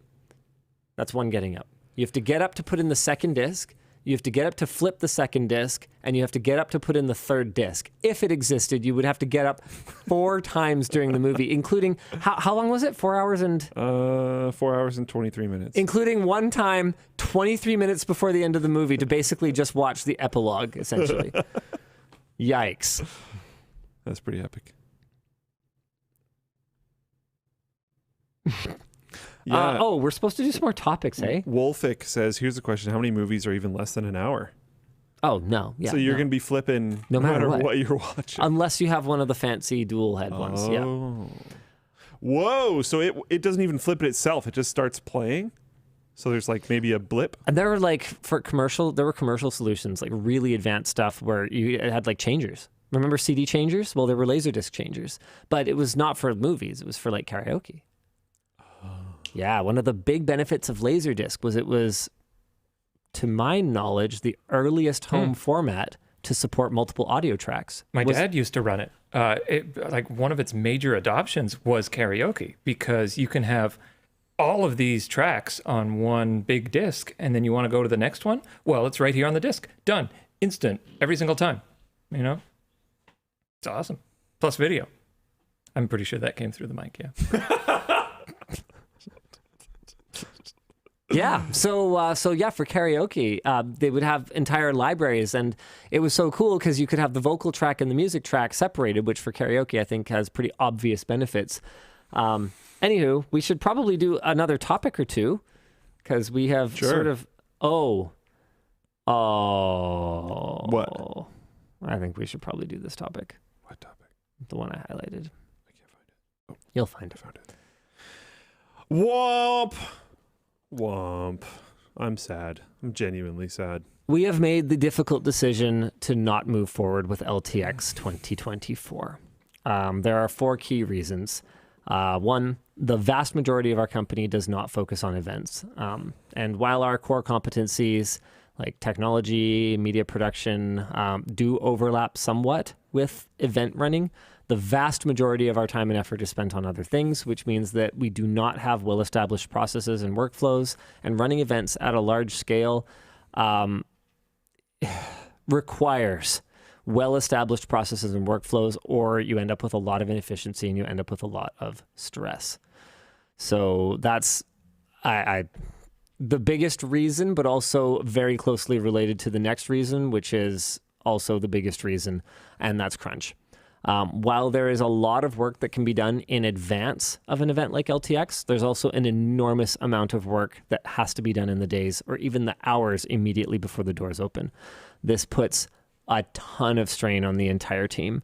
Another big reason is cost. I want to be transparent with you guys. That's the way we run this company. That's the way we run this channel. LTX 2023 was profitable, which is good. But there's also an enormous opportunity cost compared to focusing on our regular activities, meaning that prioritizing LTX doesn't necessarily make the most sense. And remember, part of that opportunity cost is not just money. Part of it is also process and quality of life for the team and all those things. I mean, I even said on WAN show at LTX 23, when Luke asked me the hard question of, is it coming back? I talked about this. I talked about the crunch. I talked about how even if it does make money, that doesn't mean it necessarily makes sense. I asked him then because I was trying to get him to commit to it before he thought about it logically. No, I had already been thinking about it a lot. Sucks. Yeah. Number 4 is it's not all about money, of course. LTX was born out of a desire to serve the community and other creators, but again, it's clear that for the investment we made into LTX, which was very substantial, there are many other opportunities that we could pursue for collaborations and community engagement that might be more exciting and don't cause the same degree of strain for the people that work on the event. So that's what it pretty much comes down to. We do have some alternative things to be excited about. One of them is Whale Land. We are going to continue doing Whale Lands, aiming for anywhere from 200 to 300 attendees per one. I'd like to do them more often than just once a year. Personally, I'd be down to do it once every couple months, once every few months. I've had some people approach me internally and say, hey, they think that's too much and it won't be special anymore or something like that. I honestly think it'd be in some ways more special. I think it'd be just such a just hangout. Just kind of break the routine. LTX was a really cool event for the fans as a whole, but Whale Land I have more personal fun at. So, and if we could do more Whale Lands, and if we could bring some elements of LTX to Whale Land, like maybe at a Whale Land, we have a tech midway, like we had at LTX. Or, you know, some of the con evil, you know, games or things like that. Like I think there's ways for us to make Whale Land really amazing. You could still even potentially have like the water cooling educational workshop thing. Totally. Like if someone like a Rod came up, you know, there's no reason why we couldn't, you know, do something like that. Okay, yeah, at this Whale Land, we're going to be doing tube bending 101. Yeah, and maybe it doesn't run the whole time because maybe Rod wants to play some games too. Yeah, but and maybe someone like Rod actually gets to play games for a change. Yeah. I'm not convinced he actually plays games. I think he just like builds cool computers. No, I thought he was really into, wasn't it War Thunder or something? I don't know. I've never seen him actually play a game, but I've seen him build a lot of cool computers. I've seen him play That's games. all I'm saying. That's all I'm saying. I've seen him play games. I've seen him do both. I've seen him build far more cool computers than play games. I saw him build a computer that was on fire. Let's see if he's in the chat. That's pretty sick. He says yes. Yeah. I'm not sure what he's responding to exactly because of the chat delay. But definitely yes. My dad says there should be quarterly Whale Lands. Okay. All right. Rob, I'm on it. Okay? We're working on it. We need a facility first. Jeez. Excitement is high. So yeah, this was a super emotional decision I shouldn't say decision for me because I didn't make the decision. I was involved in the decision. I laid out my points. I ultimately did advocate against future LTXs just for, look, I mean, okay, maybe I'm speaking out of turn here. Colton basically said point blank, if we're doing LTX again, I can't do this. I don't blame him. It's brutal. And so it's like it's not just like I have said the whole, so he was against, I was for. I have said the whole time though that I'm happily voting for as someone who had nothing to do with any of the work that was involved in it. I think my vote was probably like the least valuable out of all of them, because I was the least attached out of everyone, I think, genuinely. So it's easy for me to say, yeah, we should keep doing it. I had some arguments which were like, it was profitable, and getting cons to a profitable point is very difficult. Yep. And cons tend to have natural inherent growth and become very highly profitable on the high end. And I do think we were trending in that direction. And there were a lot of like financial efficiency things that I think did quite poorly with this time around. We could have saved more money. We could have made more money both at the same time, all this kind of stuff. But yeah, all the work and stuff involved. And there is still the opportunity cost. And min-maxing the work and profit was never what LTX was about. Yeah. And so I feel like you're right. The con could have become a huge profit center. You are right, but it wouldn't have been LTX anymore. And that was a big part of... I think it could still be. I think it would be a very, very difficult path to navigate. Yeah. And potentially not worth it. And maybe Whale Land is how we can keep that fun, small community feel. I think it's pretty cool that there's a plan instead. Yeah. Oh, yeah. I think that's pretty cool. Yeah, because... just dropping it and be like, guess we're never doing it again would kind of suck. Which I also didn't say. Yes. I said we are not doing 2024. Yeah. But like, yeah, Whaleland, the fact that we will have a facility that we like know the people who own it means that the rate we'll be paying is, I don't know, nothing. Means that we can price the tickets at something that we feel is the very least reasonable. Not what the market will bear, yeah, but like reasonable, but also, you know, we need to make sure the time makes sense for our team to put work into it and make it a really cool event, but not worry about pinching pennies. So we can just make it a really cool event and just make it fun, right? Oh, Sean, sorry, I'm going to derail slightly. Sean LMG in Floodplain Chat just spoke. I wasn't sure if I should or could name him. Yeah, it was like 2 weeks ago, I think. Yeah, so he told me that I can. I also asked if I could give the background there, and he said yes. Oh, sure, so yeah, this cool. is Whaler99 from the forum. Yeah. Who's our new IT person at Linus Media Group. Not even that new anymore. I mean, hasn't he been here almost 6 months now or something? Somewhere around that. Yeah, I think been so. here for a bit. Yeah, it's been hard to keep that in. Yeah. I've wanted to refer to him on the show as Whaler. Like, I don't want to mention that. But yeah, so some people might actually know Sean if you've been around the forum, especially in the earlier days of the forum. If you've seen Whaler99 around. That's him. So yeah, I don't remember what I was referencing, but I wasn't sure if I could name him, and now I do know, and that's Sean. So yeah. Yeah, so he actually like reports to Luke. Yeah. So he's sort of used to as a mod back in like 2012 or whenever he first started working with me on the forum. First mods. Yes. Like freaking He's OG. like actually one of the OGest forum people ever. Yeah. But yeah, he just said Whalerland. So, yeah. So he'll be probably helping us out with getting that set up once he gets his poor like head out from under the water of like our IT tech debt. Rough. You're gonna like the new disaster recovery doc. Oh yeah, it's like wicked. How many pages is it? He's 200. watching 200. It's more than 200, right? Yeah. Yeah. What? Yeah. It's for everything. Oh. Is there a disaster? Solutions. What happens if WAN show and it's goes like down? Very clickable, so you I can haven't like written that jump one yet. to different parts of it and all that kind of stuff. 210. Yeah. Hell yeah. Heck yeah. Exciting. Yeah, it's cool. It's good. Anyways, so that's sad, but there is the good news of Whalelands. More and more awesomer. And I'm sure there'll be more details on that in the future. There was a couple comments from some of the people who worked on the Mom and Pop Computer Shop video. By the way, Tanner, who helped coordinate everything, is like the writer for the video, said that the store owner Keith was even funnier off camera. This is so true. That's one of the things that drives me crazy when I'm working with amateur talents is they'll say something hilarious. They'll be like, okay,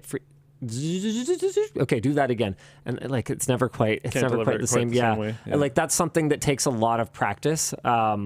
And there's something about just having a camera pointed at you, just kind of stiffens you up, right? It makes you feel unnatural. And overall, he did great. But yeah, he was even funnier off camera. And Hoffman, who was the editor for it, I cannot believe how fast Hoffman turned that around. That was like a 2-day edit. Whoa. Yeah, no. This is one of the first videos that we've released post-production break that actually was shot post-production break. We shot this on was it Thursday of last week? I don't remember exactly when we shot it. Crud. It should be on my calendar. I think it was Thursday of last week. Surely it wasn't Friday. No, it couldn't have been Friday. I think it was Thursday of last week. Definitely wasn't Tuesday. And we released it like that weekend. It must have been because the sponsor asked for a rush edit on it or something like that. Because we told Keith too. We were like, hey, yeah, it's going to be probably a few weeks because that's generally how long something like that would take to make its way through the queue. But yeah, Hoffman said the footage was extremely hard to condense because there was so much good material and there was a lot more items that we didn't show. We typically run audio continuously, and Keith was so funny that occasionally while reviewing the audio, you'd hear tons of laughter, followed by David hurriedly trying to get the camera running. Passing pedestrians kept trying to poke their heads in to figure out what all the chaos was about. We also filmed the back of the shop, but wound up cutting it for time. Tander had a big list of games, but Linus kept making up his own rules on the fly. Okay, that's true. I mean, it sounds like a Linus thing to do. Yeah, it sounds like a Linus thing to do. Discussion question was, what were the best parts of the shoot that didn't make the cut? I think some of the best ones were some of the haggling between me and Keith. There were some. I think in the final cut of the video, Hoffman was going for a bit of a tone of, me mostly going along with everything. But there were definitely times when I did push back more and we did negotiate a bit more. I think Hoffman did a great job, though, of keeping in all the most important gambling, because that was by far, when I was watching it. I don't even want to spoil it. But the one big, really impactful role was like the critical role. Yeah, there you go. Yeah. I'm gonna be completely forthright with you. There's only 2 times in my life that I have fainted or almost fainted, both while having blood drawn, because I am what's apparently the technical term is a fainter, which basically means that when your skin is punctured, your body immediately goes into protective, I must not lose all my blood mode, and all the blood drains from your extremities and is like, I'm going to stay here now. So when I'm getting blood drawn, like my hands go ice cold, and they'll be like in there with the needle, and it doesn't bother me. I don't care. But it's like, they're like, hello? Can like it just stops flowing. There's no pressure. They just can't get it. Wow. I do not have that problem. Yeah. So anyway, I found this out when I was really sick with something. It was like back in the swine flu days or something stupid like that, but very pre-COVID, the old, flu everyone was worried about. So it was back in those days, and I was like quite sick, like in a weakened state already, and I had to get blood drawn. And I'm sitting in the chair, and I start to kind of move, and the nurse, poor thing, she must have been about 85 pounds soaking wet, basically goes, whoa, whoa, whoa, I can't hold you. You put your head between your knees. Like, and I'm like, okay. And I managed to avoid passing out. And then the second time, it was for some life insurance thing. They had to draw blood from me. And I started to go dark.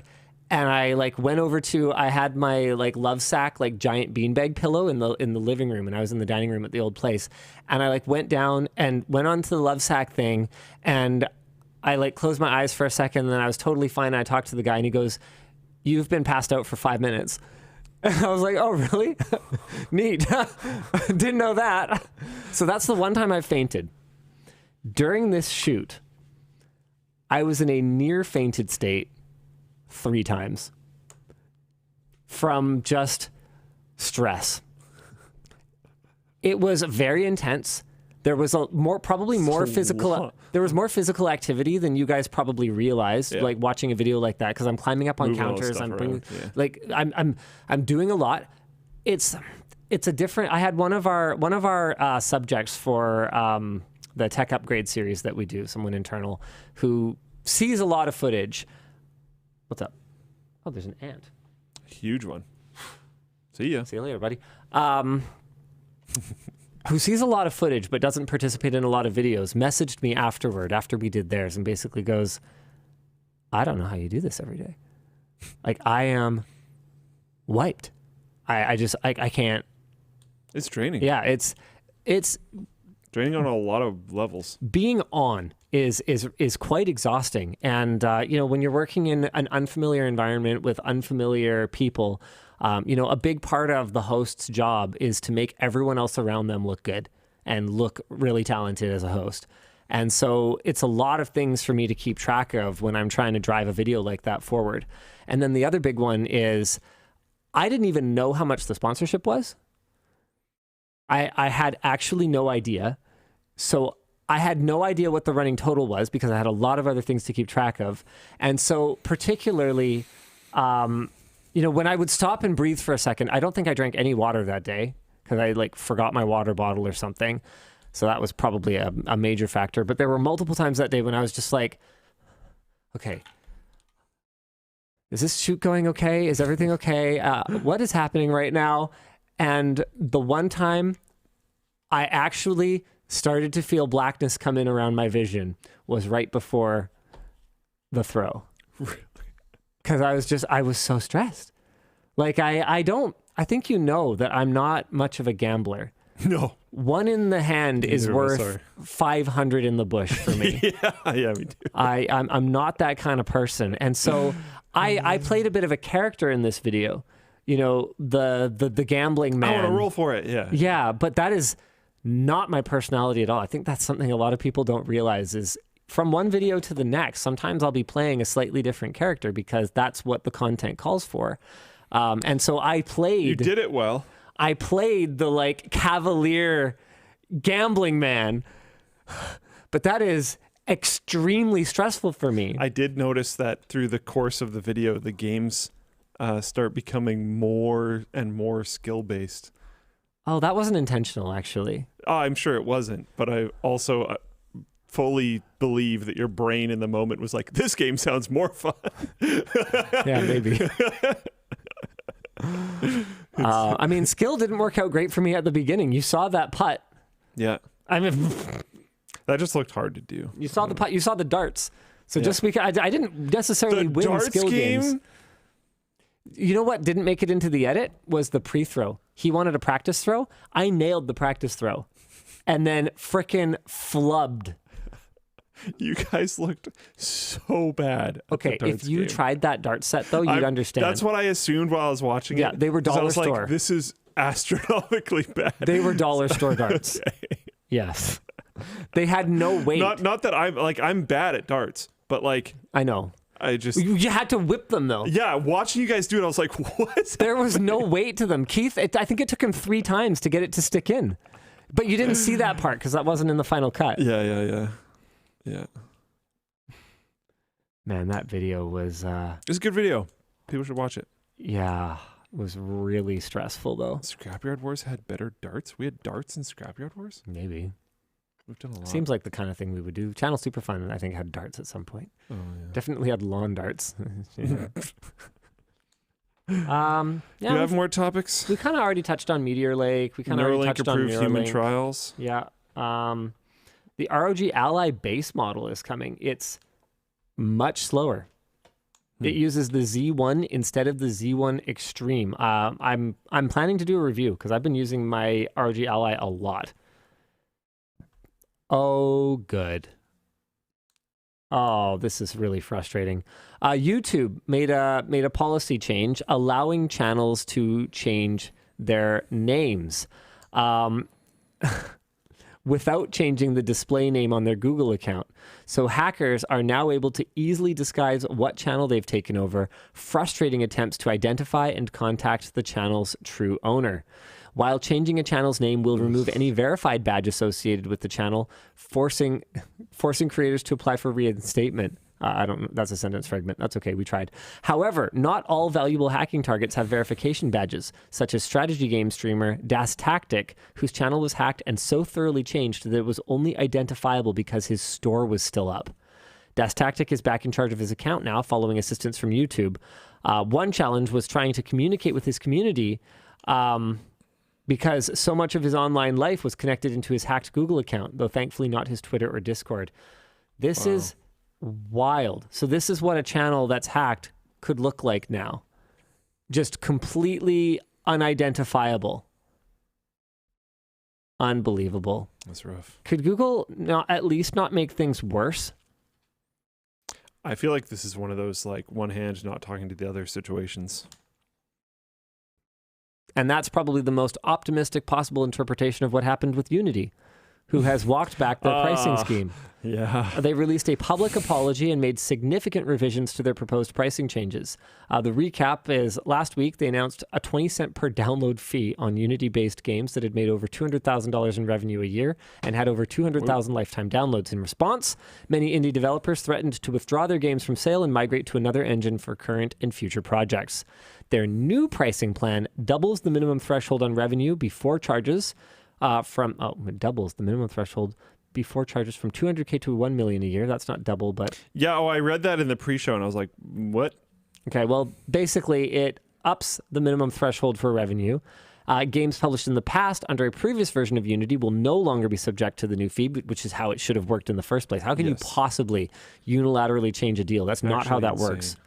Developers will also be able to choose between the fee or paying 2.5% of their gross revenue instead. Last week, Unity claimed that they would assess how much developers owed through an unclear proprietary method, leading to speculation of potential DRM and security issues. Now, Unity says they will allow developers to self-report these numbers. I just hope they follow through on all of this and we don't see any of that same kind of behavior again. Is it time to switch to WAN Show After Dark, Dan? Okay. Let's do it.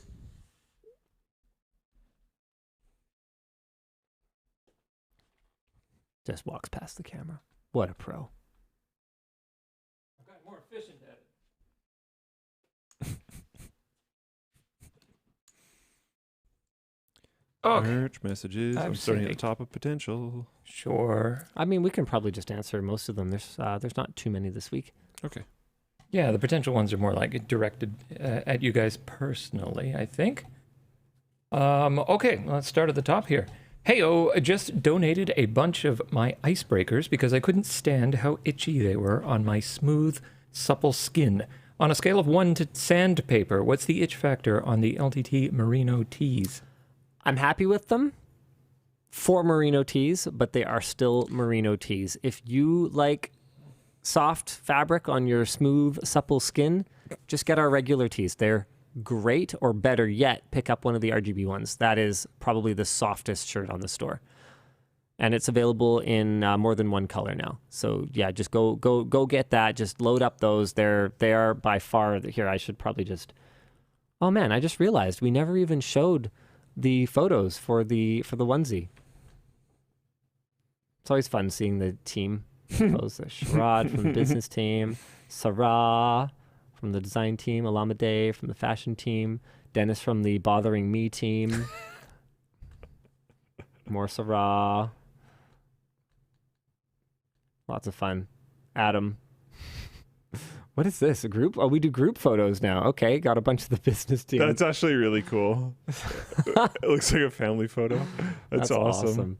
So yeah, the onesies, the reversible bomber jackets from last week, and the merino t-shirt from last week. So the one you want, if you want just like the softest thing for your supple skin, is this one. Oh, I don't see different colors. Oh yeah, okay, yeah, here it is in gray. So yeah, it's this shirt. It's so comfy. Okay. Are you aware of any tech projects similar to VLC that have chosen to remain independent despite receiving numerous purchase offers and strictly refrain from tracking any data from their users?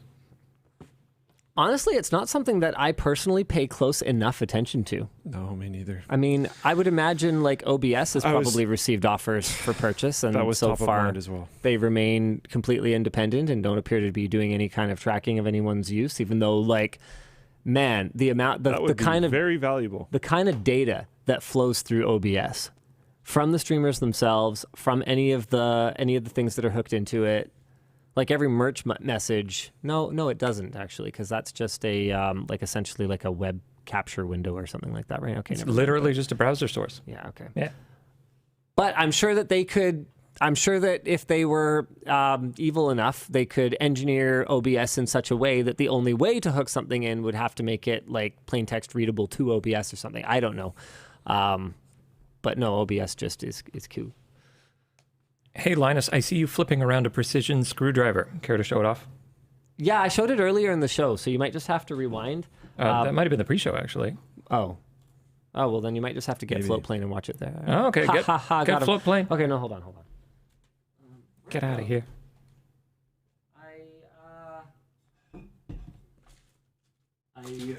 Is it in your other pants? I appear to have misplaced it. I'm sorry. You will definitely see more of it in the future. Good morning, DLL. Back when Alex had his tech upgrade, he mentioned that you got an order for 5 million face shields from the Canadian government. Is that a story you can share? I don't know that it was a formal order so much as it was that they wanted as many of them as they could get from anywhere, and we had publicly offered to help, and I think they misinterpreted our manufacturing capacity with those Prusa printers that, hey, again, we haven't forgotten. Shout out Prusa for sending over. I think they just overestimated our capacity for creating face shields. And it was, we basically clarified and we sent as much as we could. And then we both moved on. Hi, DLL. I'm a future teacher and was wondering if there is any tech in its early days that you think will become the norm for schools in the future that I should learn now. I would basically just keep my eye out on anything that your students are using. Like, it's not even, in my opinion, it's not even the augmented reality and AI that is going to change things so much, or that will be as day-to-day relevant to you as just things like understanding what Discord is and how it works and how they're communicating with each other and interacting. I think that it's been a huge advantage for me and Yvonne as parents to not just know how our kids are communicating, but introduce them to things like Discord, where we can be in the Discords they're in and keep an eye on what they're talking to their friends about. Obviously, that's going to be less relevant as they get into their teenage years. But for young kids, keeping them safe online, it can be a real challenge if you don't know what they're doing. But I mean, obviously, that's not necessarily a teacher's role, but I still think that meeting the kids where they are is more important than just is more effective than trying to bring them to where you are. Hello, my dudes. Will the Noctua Edition screwdriver be available through Noctua in Europe? I believe that is the plan. So I think their plan is to, I have no idea how the finances would work for this, but I think their plan is to essentially carry the screwdriver, however that would look. But you'd have to, honestly, the better way to get information about that would be to ask Noctua, because they know better than I do. My husband has watched you since the NCIX days. What is your opinion on tech leaks? Do you think it's affecting buying of new tech? Absolutely. I mean, I think that leaks can impact the demand for the older item. I think that leaks can do a lot to generate hype and generate additional news cycles that can amplify the news around an upcoming launch. Sometimes I really do feel like leaks are probably intentional. Other times they really do look, too early, too much impact on the old product to be worth it, and they do look unintentional.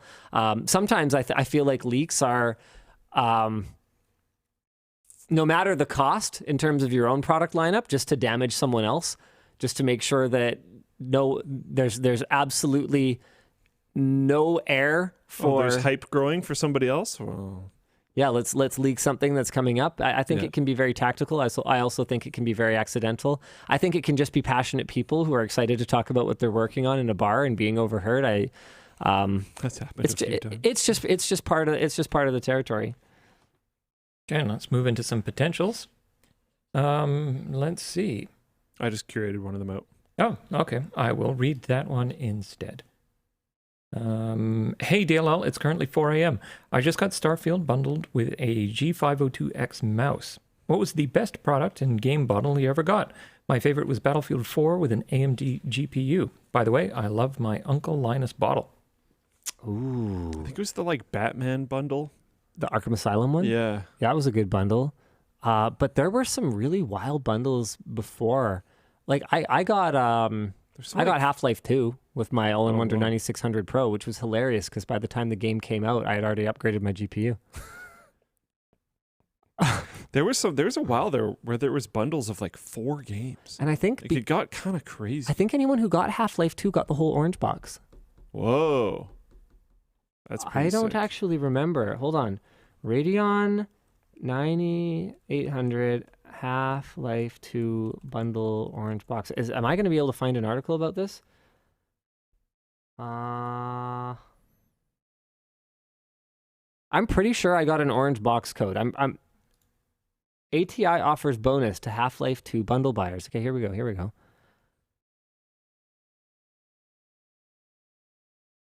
You got classic Valve shooters until the Half-Life sequel shipped. So maybe it wasn't orange box. Oh, you got the Valve Premier Pack. Okay, that's I think it. But That's then pretty crazy. But then didn't Ricochet. Half-Life 2 come with orange box? Yeah. Oh, I don't remember. Orange Box launched after Half-Life 2. And that included like Portal and things like that too, right?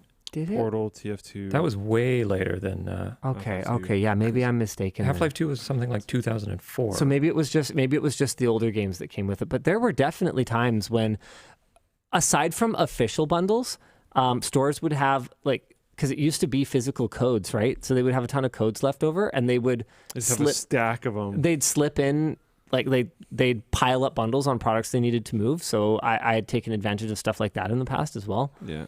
Man, game bundles used to be So sick. so sick.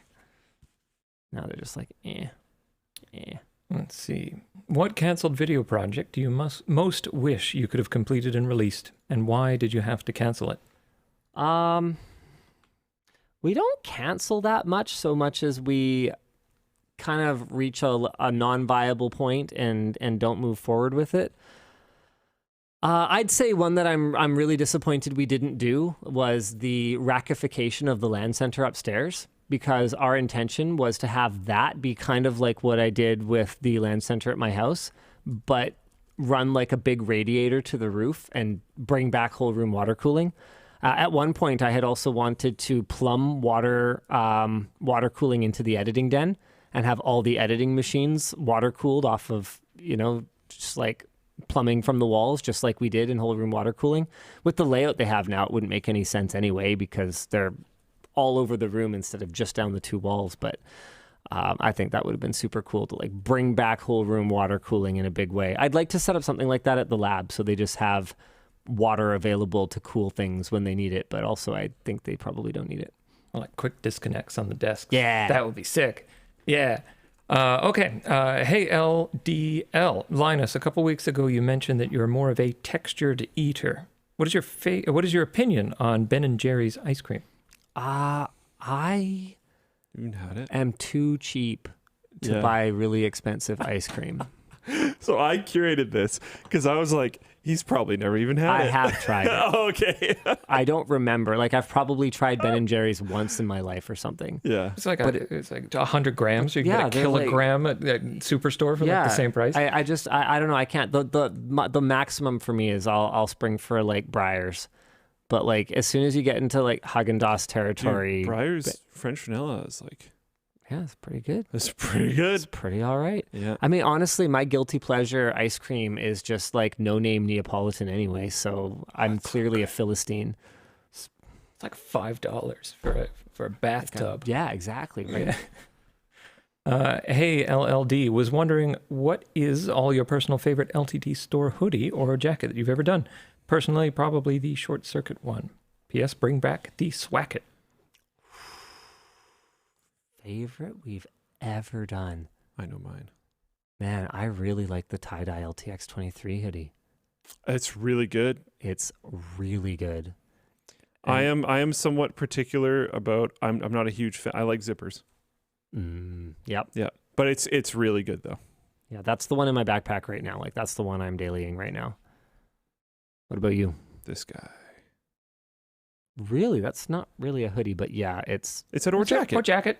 Oh, okay, that's fair. Yeah, it's a really nice jacket. It's like a really nice jacket. I know. I've shown it to people that are like clothing people, like, and I've been like, just put it on.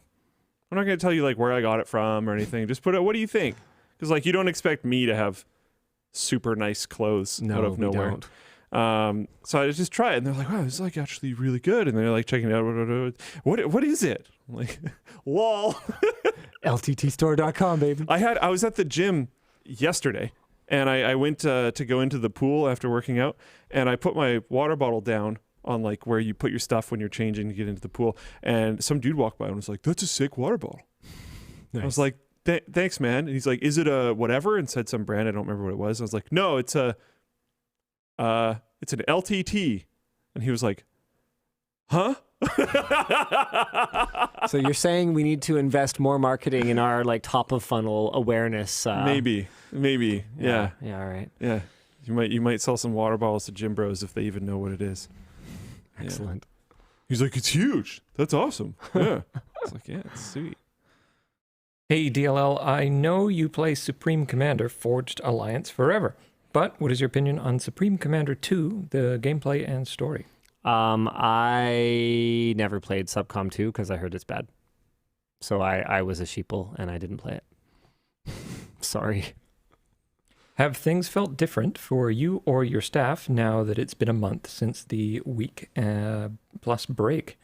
Have you realized noticeable improvements from your new processes and content schedule? I don't know. Why doesn't the team answer that? There's a couple members of the team. I don't know if Luke's going to have a lot to contribute to that. Actually, I don't know if Dan's going to have a lot to contribute to that. Okay, I guess I'll talk. I don't think you're productive. wrong. What? Neither of you work on the production You're- team. you're It was just literally- a hilarious path to go down. That is exactly what my response was going to be too. Like, nothing changed. Nobody talked to me as much. I was more productive. Yeah. I think that there's been changes, but I also think that the public perception of the changes has been much greater than what the actual changes have been. I think Not that it's, to diminish the effort that's gone into the changes. but we were putting in a lot of effort before. I think that's one of the things that people are kind of, There was a lot of changes that confused were about. asked for that were already in motion. it's like, hey, you guys are not doing good enough. Hey, you're like working the team too hard. And I'm sitting here going, okay, which one is it? Yes, we're working really hard and we're trying to do better. And that was already what we were trying to do. And, you know, it's obvious that there were some communication breakdowns that were taking place. I think that's the biggest thing is we broke down a lot of barriers in inter-team meetings, and we've added a lot of I'll also throw in here, Yeah. we absolutely have our communications problems, and I know of a few that I'm working on as well. Yeah. But if you ask like anyone that works at any company of a size that's more than like 5 3 people, and you ask them like, "What problems does your company have?" "Oh, communication sucks." It's like, yeah. things happen, and I think that There are a lot of things that we can do better. yeah, of course there are. For sure. I'm Of not course trying to there like, dodge that. There's things that we No, need to do better. and that's the thing is like I don't think we've ever pretended that we operate perfectly smoothly internally. I No. think that one of the things that we do sometimes to our detriment is we are extremely transparent about our problems. And so, here I am talking about, some of the challenges and some of the things that we're doing to improve. And I'm going to tell you guys up front, like, it's not perfect. It's going to take a lot of time. The first week back, honestly, I think we had some of the most disastrous shoots that we had in many, many months. And not because we didn't have enough time, just because we had a lot of new processes to work out, and it is not simple trying to do what we do, believe it or not. If you know the solution and it's super easy and obvious, you don't know the solution. It's not that easy. It's not that obvious. There's a lot of moving parts. And, it's one of those things that, I feel like people have to experience, people have to live to understand. And so I don't expect everybody to understand it, but, overall, I think that, it's been motivating. I think it's been exciting for people to spend more time talking to other people, which has been a personal source of frustration because that's something that I had been advocating for a lot. And then all of a sudden now it's everybody's idea. So now we're going to do it. It's like, okay. Sure. It's like, you should be talking to this team regularly. It's like, okay, but we need like a week shutdown in order to like internalize that. I'm like, okay. Yeah. And you know what? Part of it too is that it's not that simple. It's just like a lot of the time. Because sometimes it's process change, not just I want to do this. Yeah, now. and sometimes someone can say something. You go, yeah, that's a good idea, and I should do that. But until there's like a, hey, wake up moment, you kind of keep doing things the way that you did them before, right? And that's especially when people are heavily tasked. Yeah, exactly. Yeah. And I've never claimed that we don't work hard. Never. We do. So I'm optimistic. That's what I'll say in summary. Yeah. Yeah. There's got a couple potentials left. You guys want to answer that, or should we curate them? Let me have a look. Yeah. Oh, well, we got to curate this one. Hey, DLL, my hubby and I were in the LTX vid as 2 gamers, 1 CPU. Nice. The PC is a windowless. Is in a windowless basement room with our server and run through a Thunderbolt cable back to the gaming room. Any tech tips on cooling without a pool? Yeah. So believe it or not, that stupid radiator setup that we had in one of the parts of whole pool water cooling, where Alex and I put one radiator outside. It's just a simple car radiator with like a random Walmart box fan on it, and then one inside, and then a tube running through the wall. That actually worked probably better to cool the room than what I just did. Bearing in mind, of course, that what I just did added net new heat that it then removed. So effectively did nothing. Yeah. But just taking that radiator and cooling it outside and then heating the water inside with the hot air and then dissipating that heat to the outside worked pretty great. And I actually had kind of thought at that time, maybe this whole pool water cooling thing is kind of stupid and I should just do this because with whole pool water cooling, I can't go sub-ambient. But with a waterproof fan and some kind of misting system, I could. So I could use evaporative cooling as long as water is plentiful in your area or something like that. You could use evaporative cooling to actually go sub-ambient on that radiator outside. So, I mean, essentially, it's always just how to move heat, and water tubes are a really effective way to move heat. However, I will say this, I don't think that any of this is going to be cost effective, so I would only do it if it's for fun. Hi, team. Please tell a story about a time you have felt like a Sims character. I'm not going to lie, I don't really get this. Why'd you curate it then? I didn't. I didn't curate it. Dan did. Oh, I watched it happen. Fine. Okay, then go, Dan. Yeah. I don't know. Yeah, bright guy. Right now? Yeah, why does he have so much light? We don't have any light. Yeah. I got 3 monitors pointing at my face. I can see nothing. I don't know. It was a one that was an incoming. I thought you guys might be able to answer. So what was that? I was like controlled by another entity. All the time. Constantly. Okay, come back, Dan. Go to work. And you're gone. Go to work. And you're here. Must And you're improve gone. career. I always say that I'm piloting a toddler that I can't control. Go to gym. Strength increase. Yeah, there you go. Eat. I'm controlled by societal Sleep. pressures. Play chess. Intelligence increase. Always fighting back. Last one I've got here. Hello from Bowling Green, Ohio. Linus, have you liked the GR Corolla so far? And what are your thoughts on Toyota's 6-speed intelligent manual transmission? Excuse me. I don't have a lot of thoughts on intelligent transmissions because I'm really not much of a car guy, but the GR was a blast. I didn't end up buying one. We only played around with the press car and did the review. I can't justify having more than one car, and I'm not going to swap out the Taycan for it, given that I already have the Taycan. If they were both on the market today and I was shopping again, it's pretty fun. I don't know that I would spring for the stupid mobile, but yeah, I don't have any thoughts on the transmission. I'm afraid. Oh, okay. Last one. Timestamp guy here. Okay, I can't validate that, but they say they are. I've been designing a WAN show themed LTT screwdriver holder capable of housing all the bits. Thoughts on selling 3D printed projects on LTT store? I'd actually rather not sell them. I mean, if there's marketplaces where you can list it, I think there's a pretty vibrant. Do it up. Yeah, there's also already some out there. Yeah, LTT. Hold on. I think there's like a surprisingly vibrant accessory ecosystem. There's been some cool ones posted on the Reddits. And I think in some cases that was people just showing off their cool project, and in other cases that was people stealth advertising their Etsy's and stuff. Because this is definitely a thing. Oh, wow. Yeah. Like, check this out. Oh, wait. No, not this one. Stop. We're off the rails here. Yep. LTT screwdriver carrying case. Wow. LTT stubby screwdriver case. Wow. Like, this is 1000% a thing. Huh. Yeah, cool, right? Neat. We are going to probably do our own at some point, but for the time being, it's definitely something that you can get, and it's something that we are at the very least accepting of.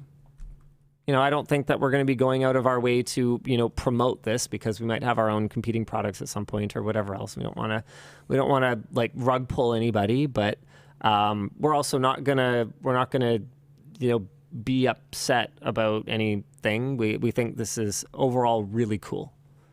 Yeah, really, really, really cool. And I think that's it.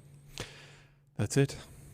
Thanks for tuning in, you guys. Yeah. We'll see you again next week. Same bad time, same bad channel. If you're just tuning in pretty late in the show here, just bear in mind the VOD might take a little bit because the show was interrupted. So we have to take those two pieces of the VOD, splice them together, then upload and process. So it's going to take some time, especially on Floatplane. And that's actually like a lot of time. Yeah. Yeah.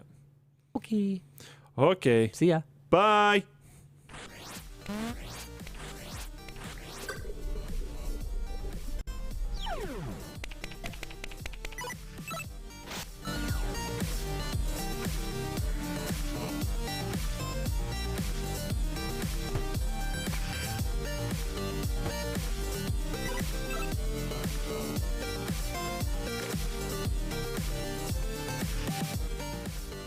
I'm like so ready for bed right now.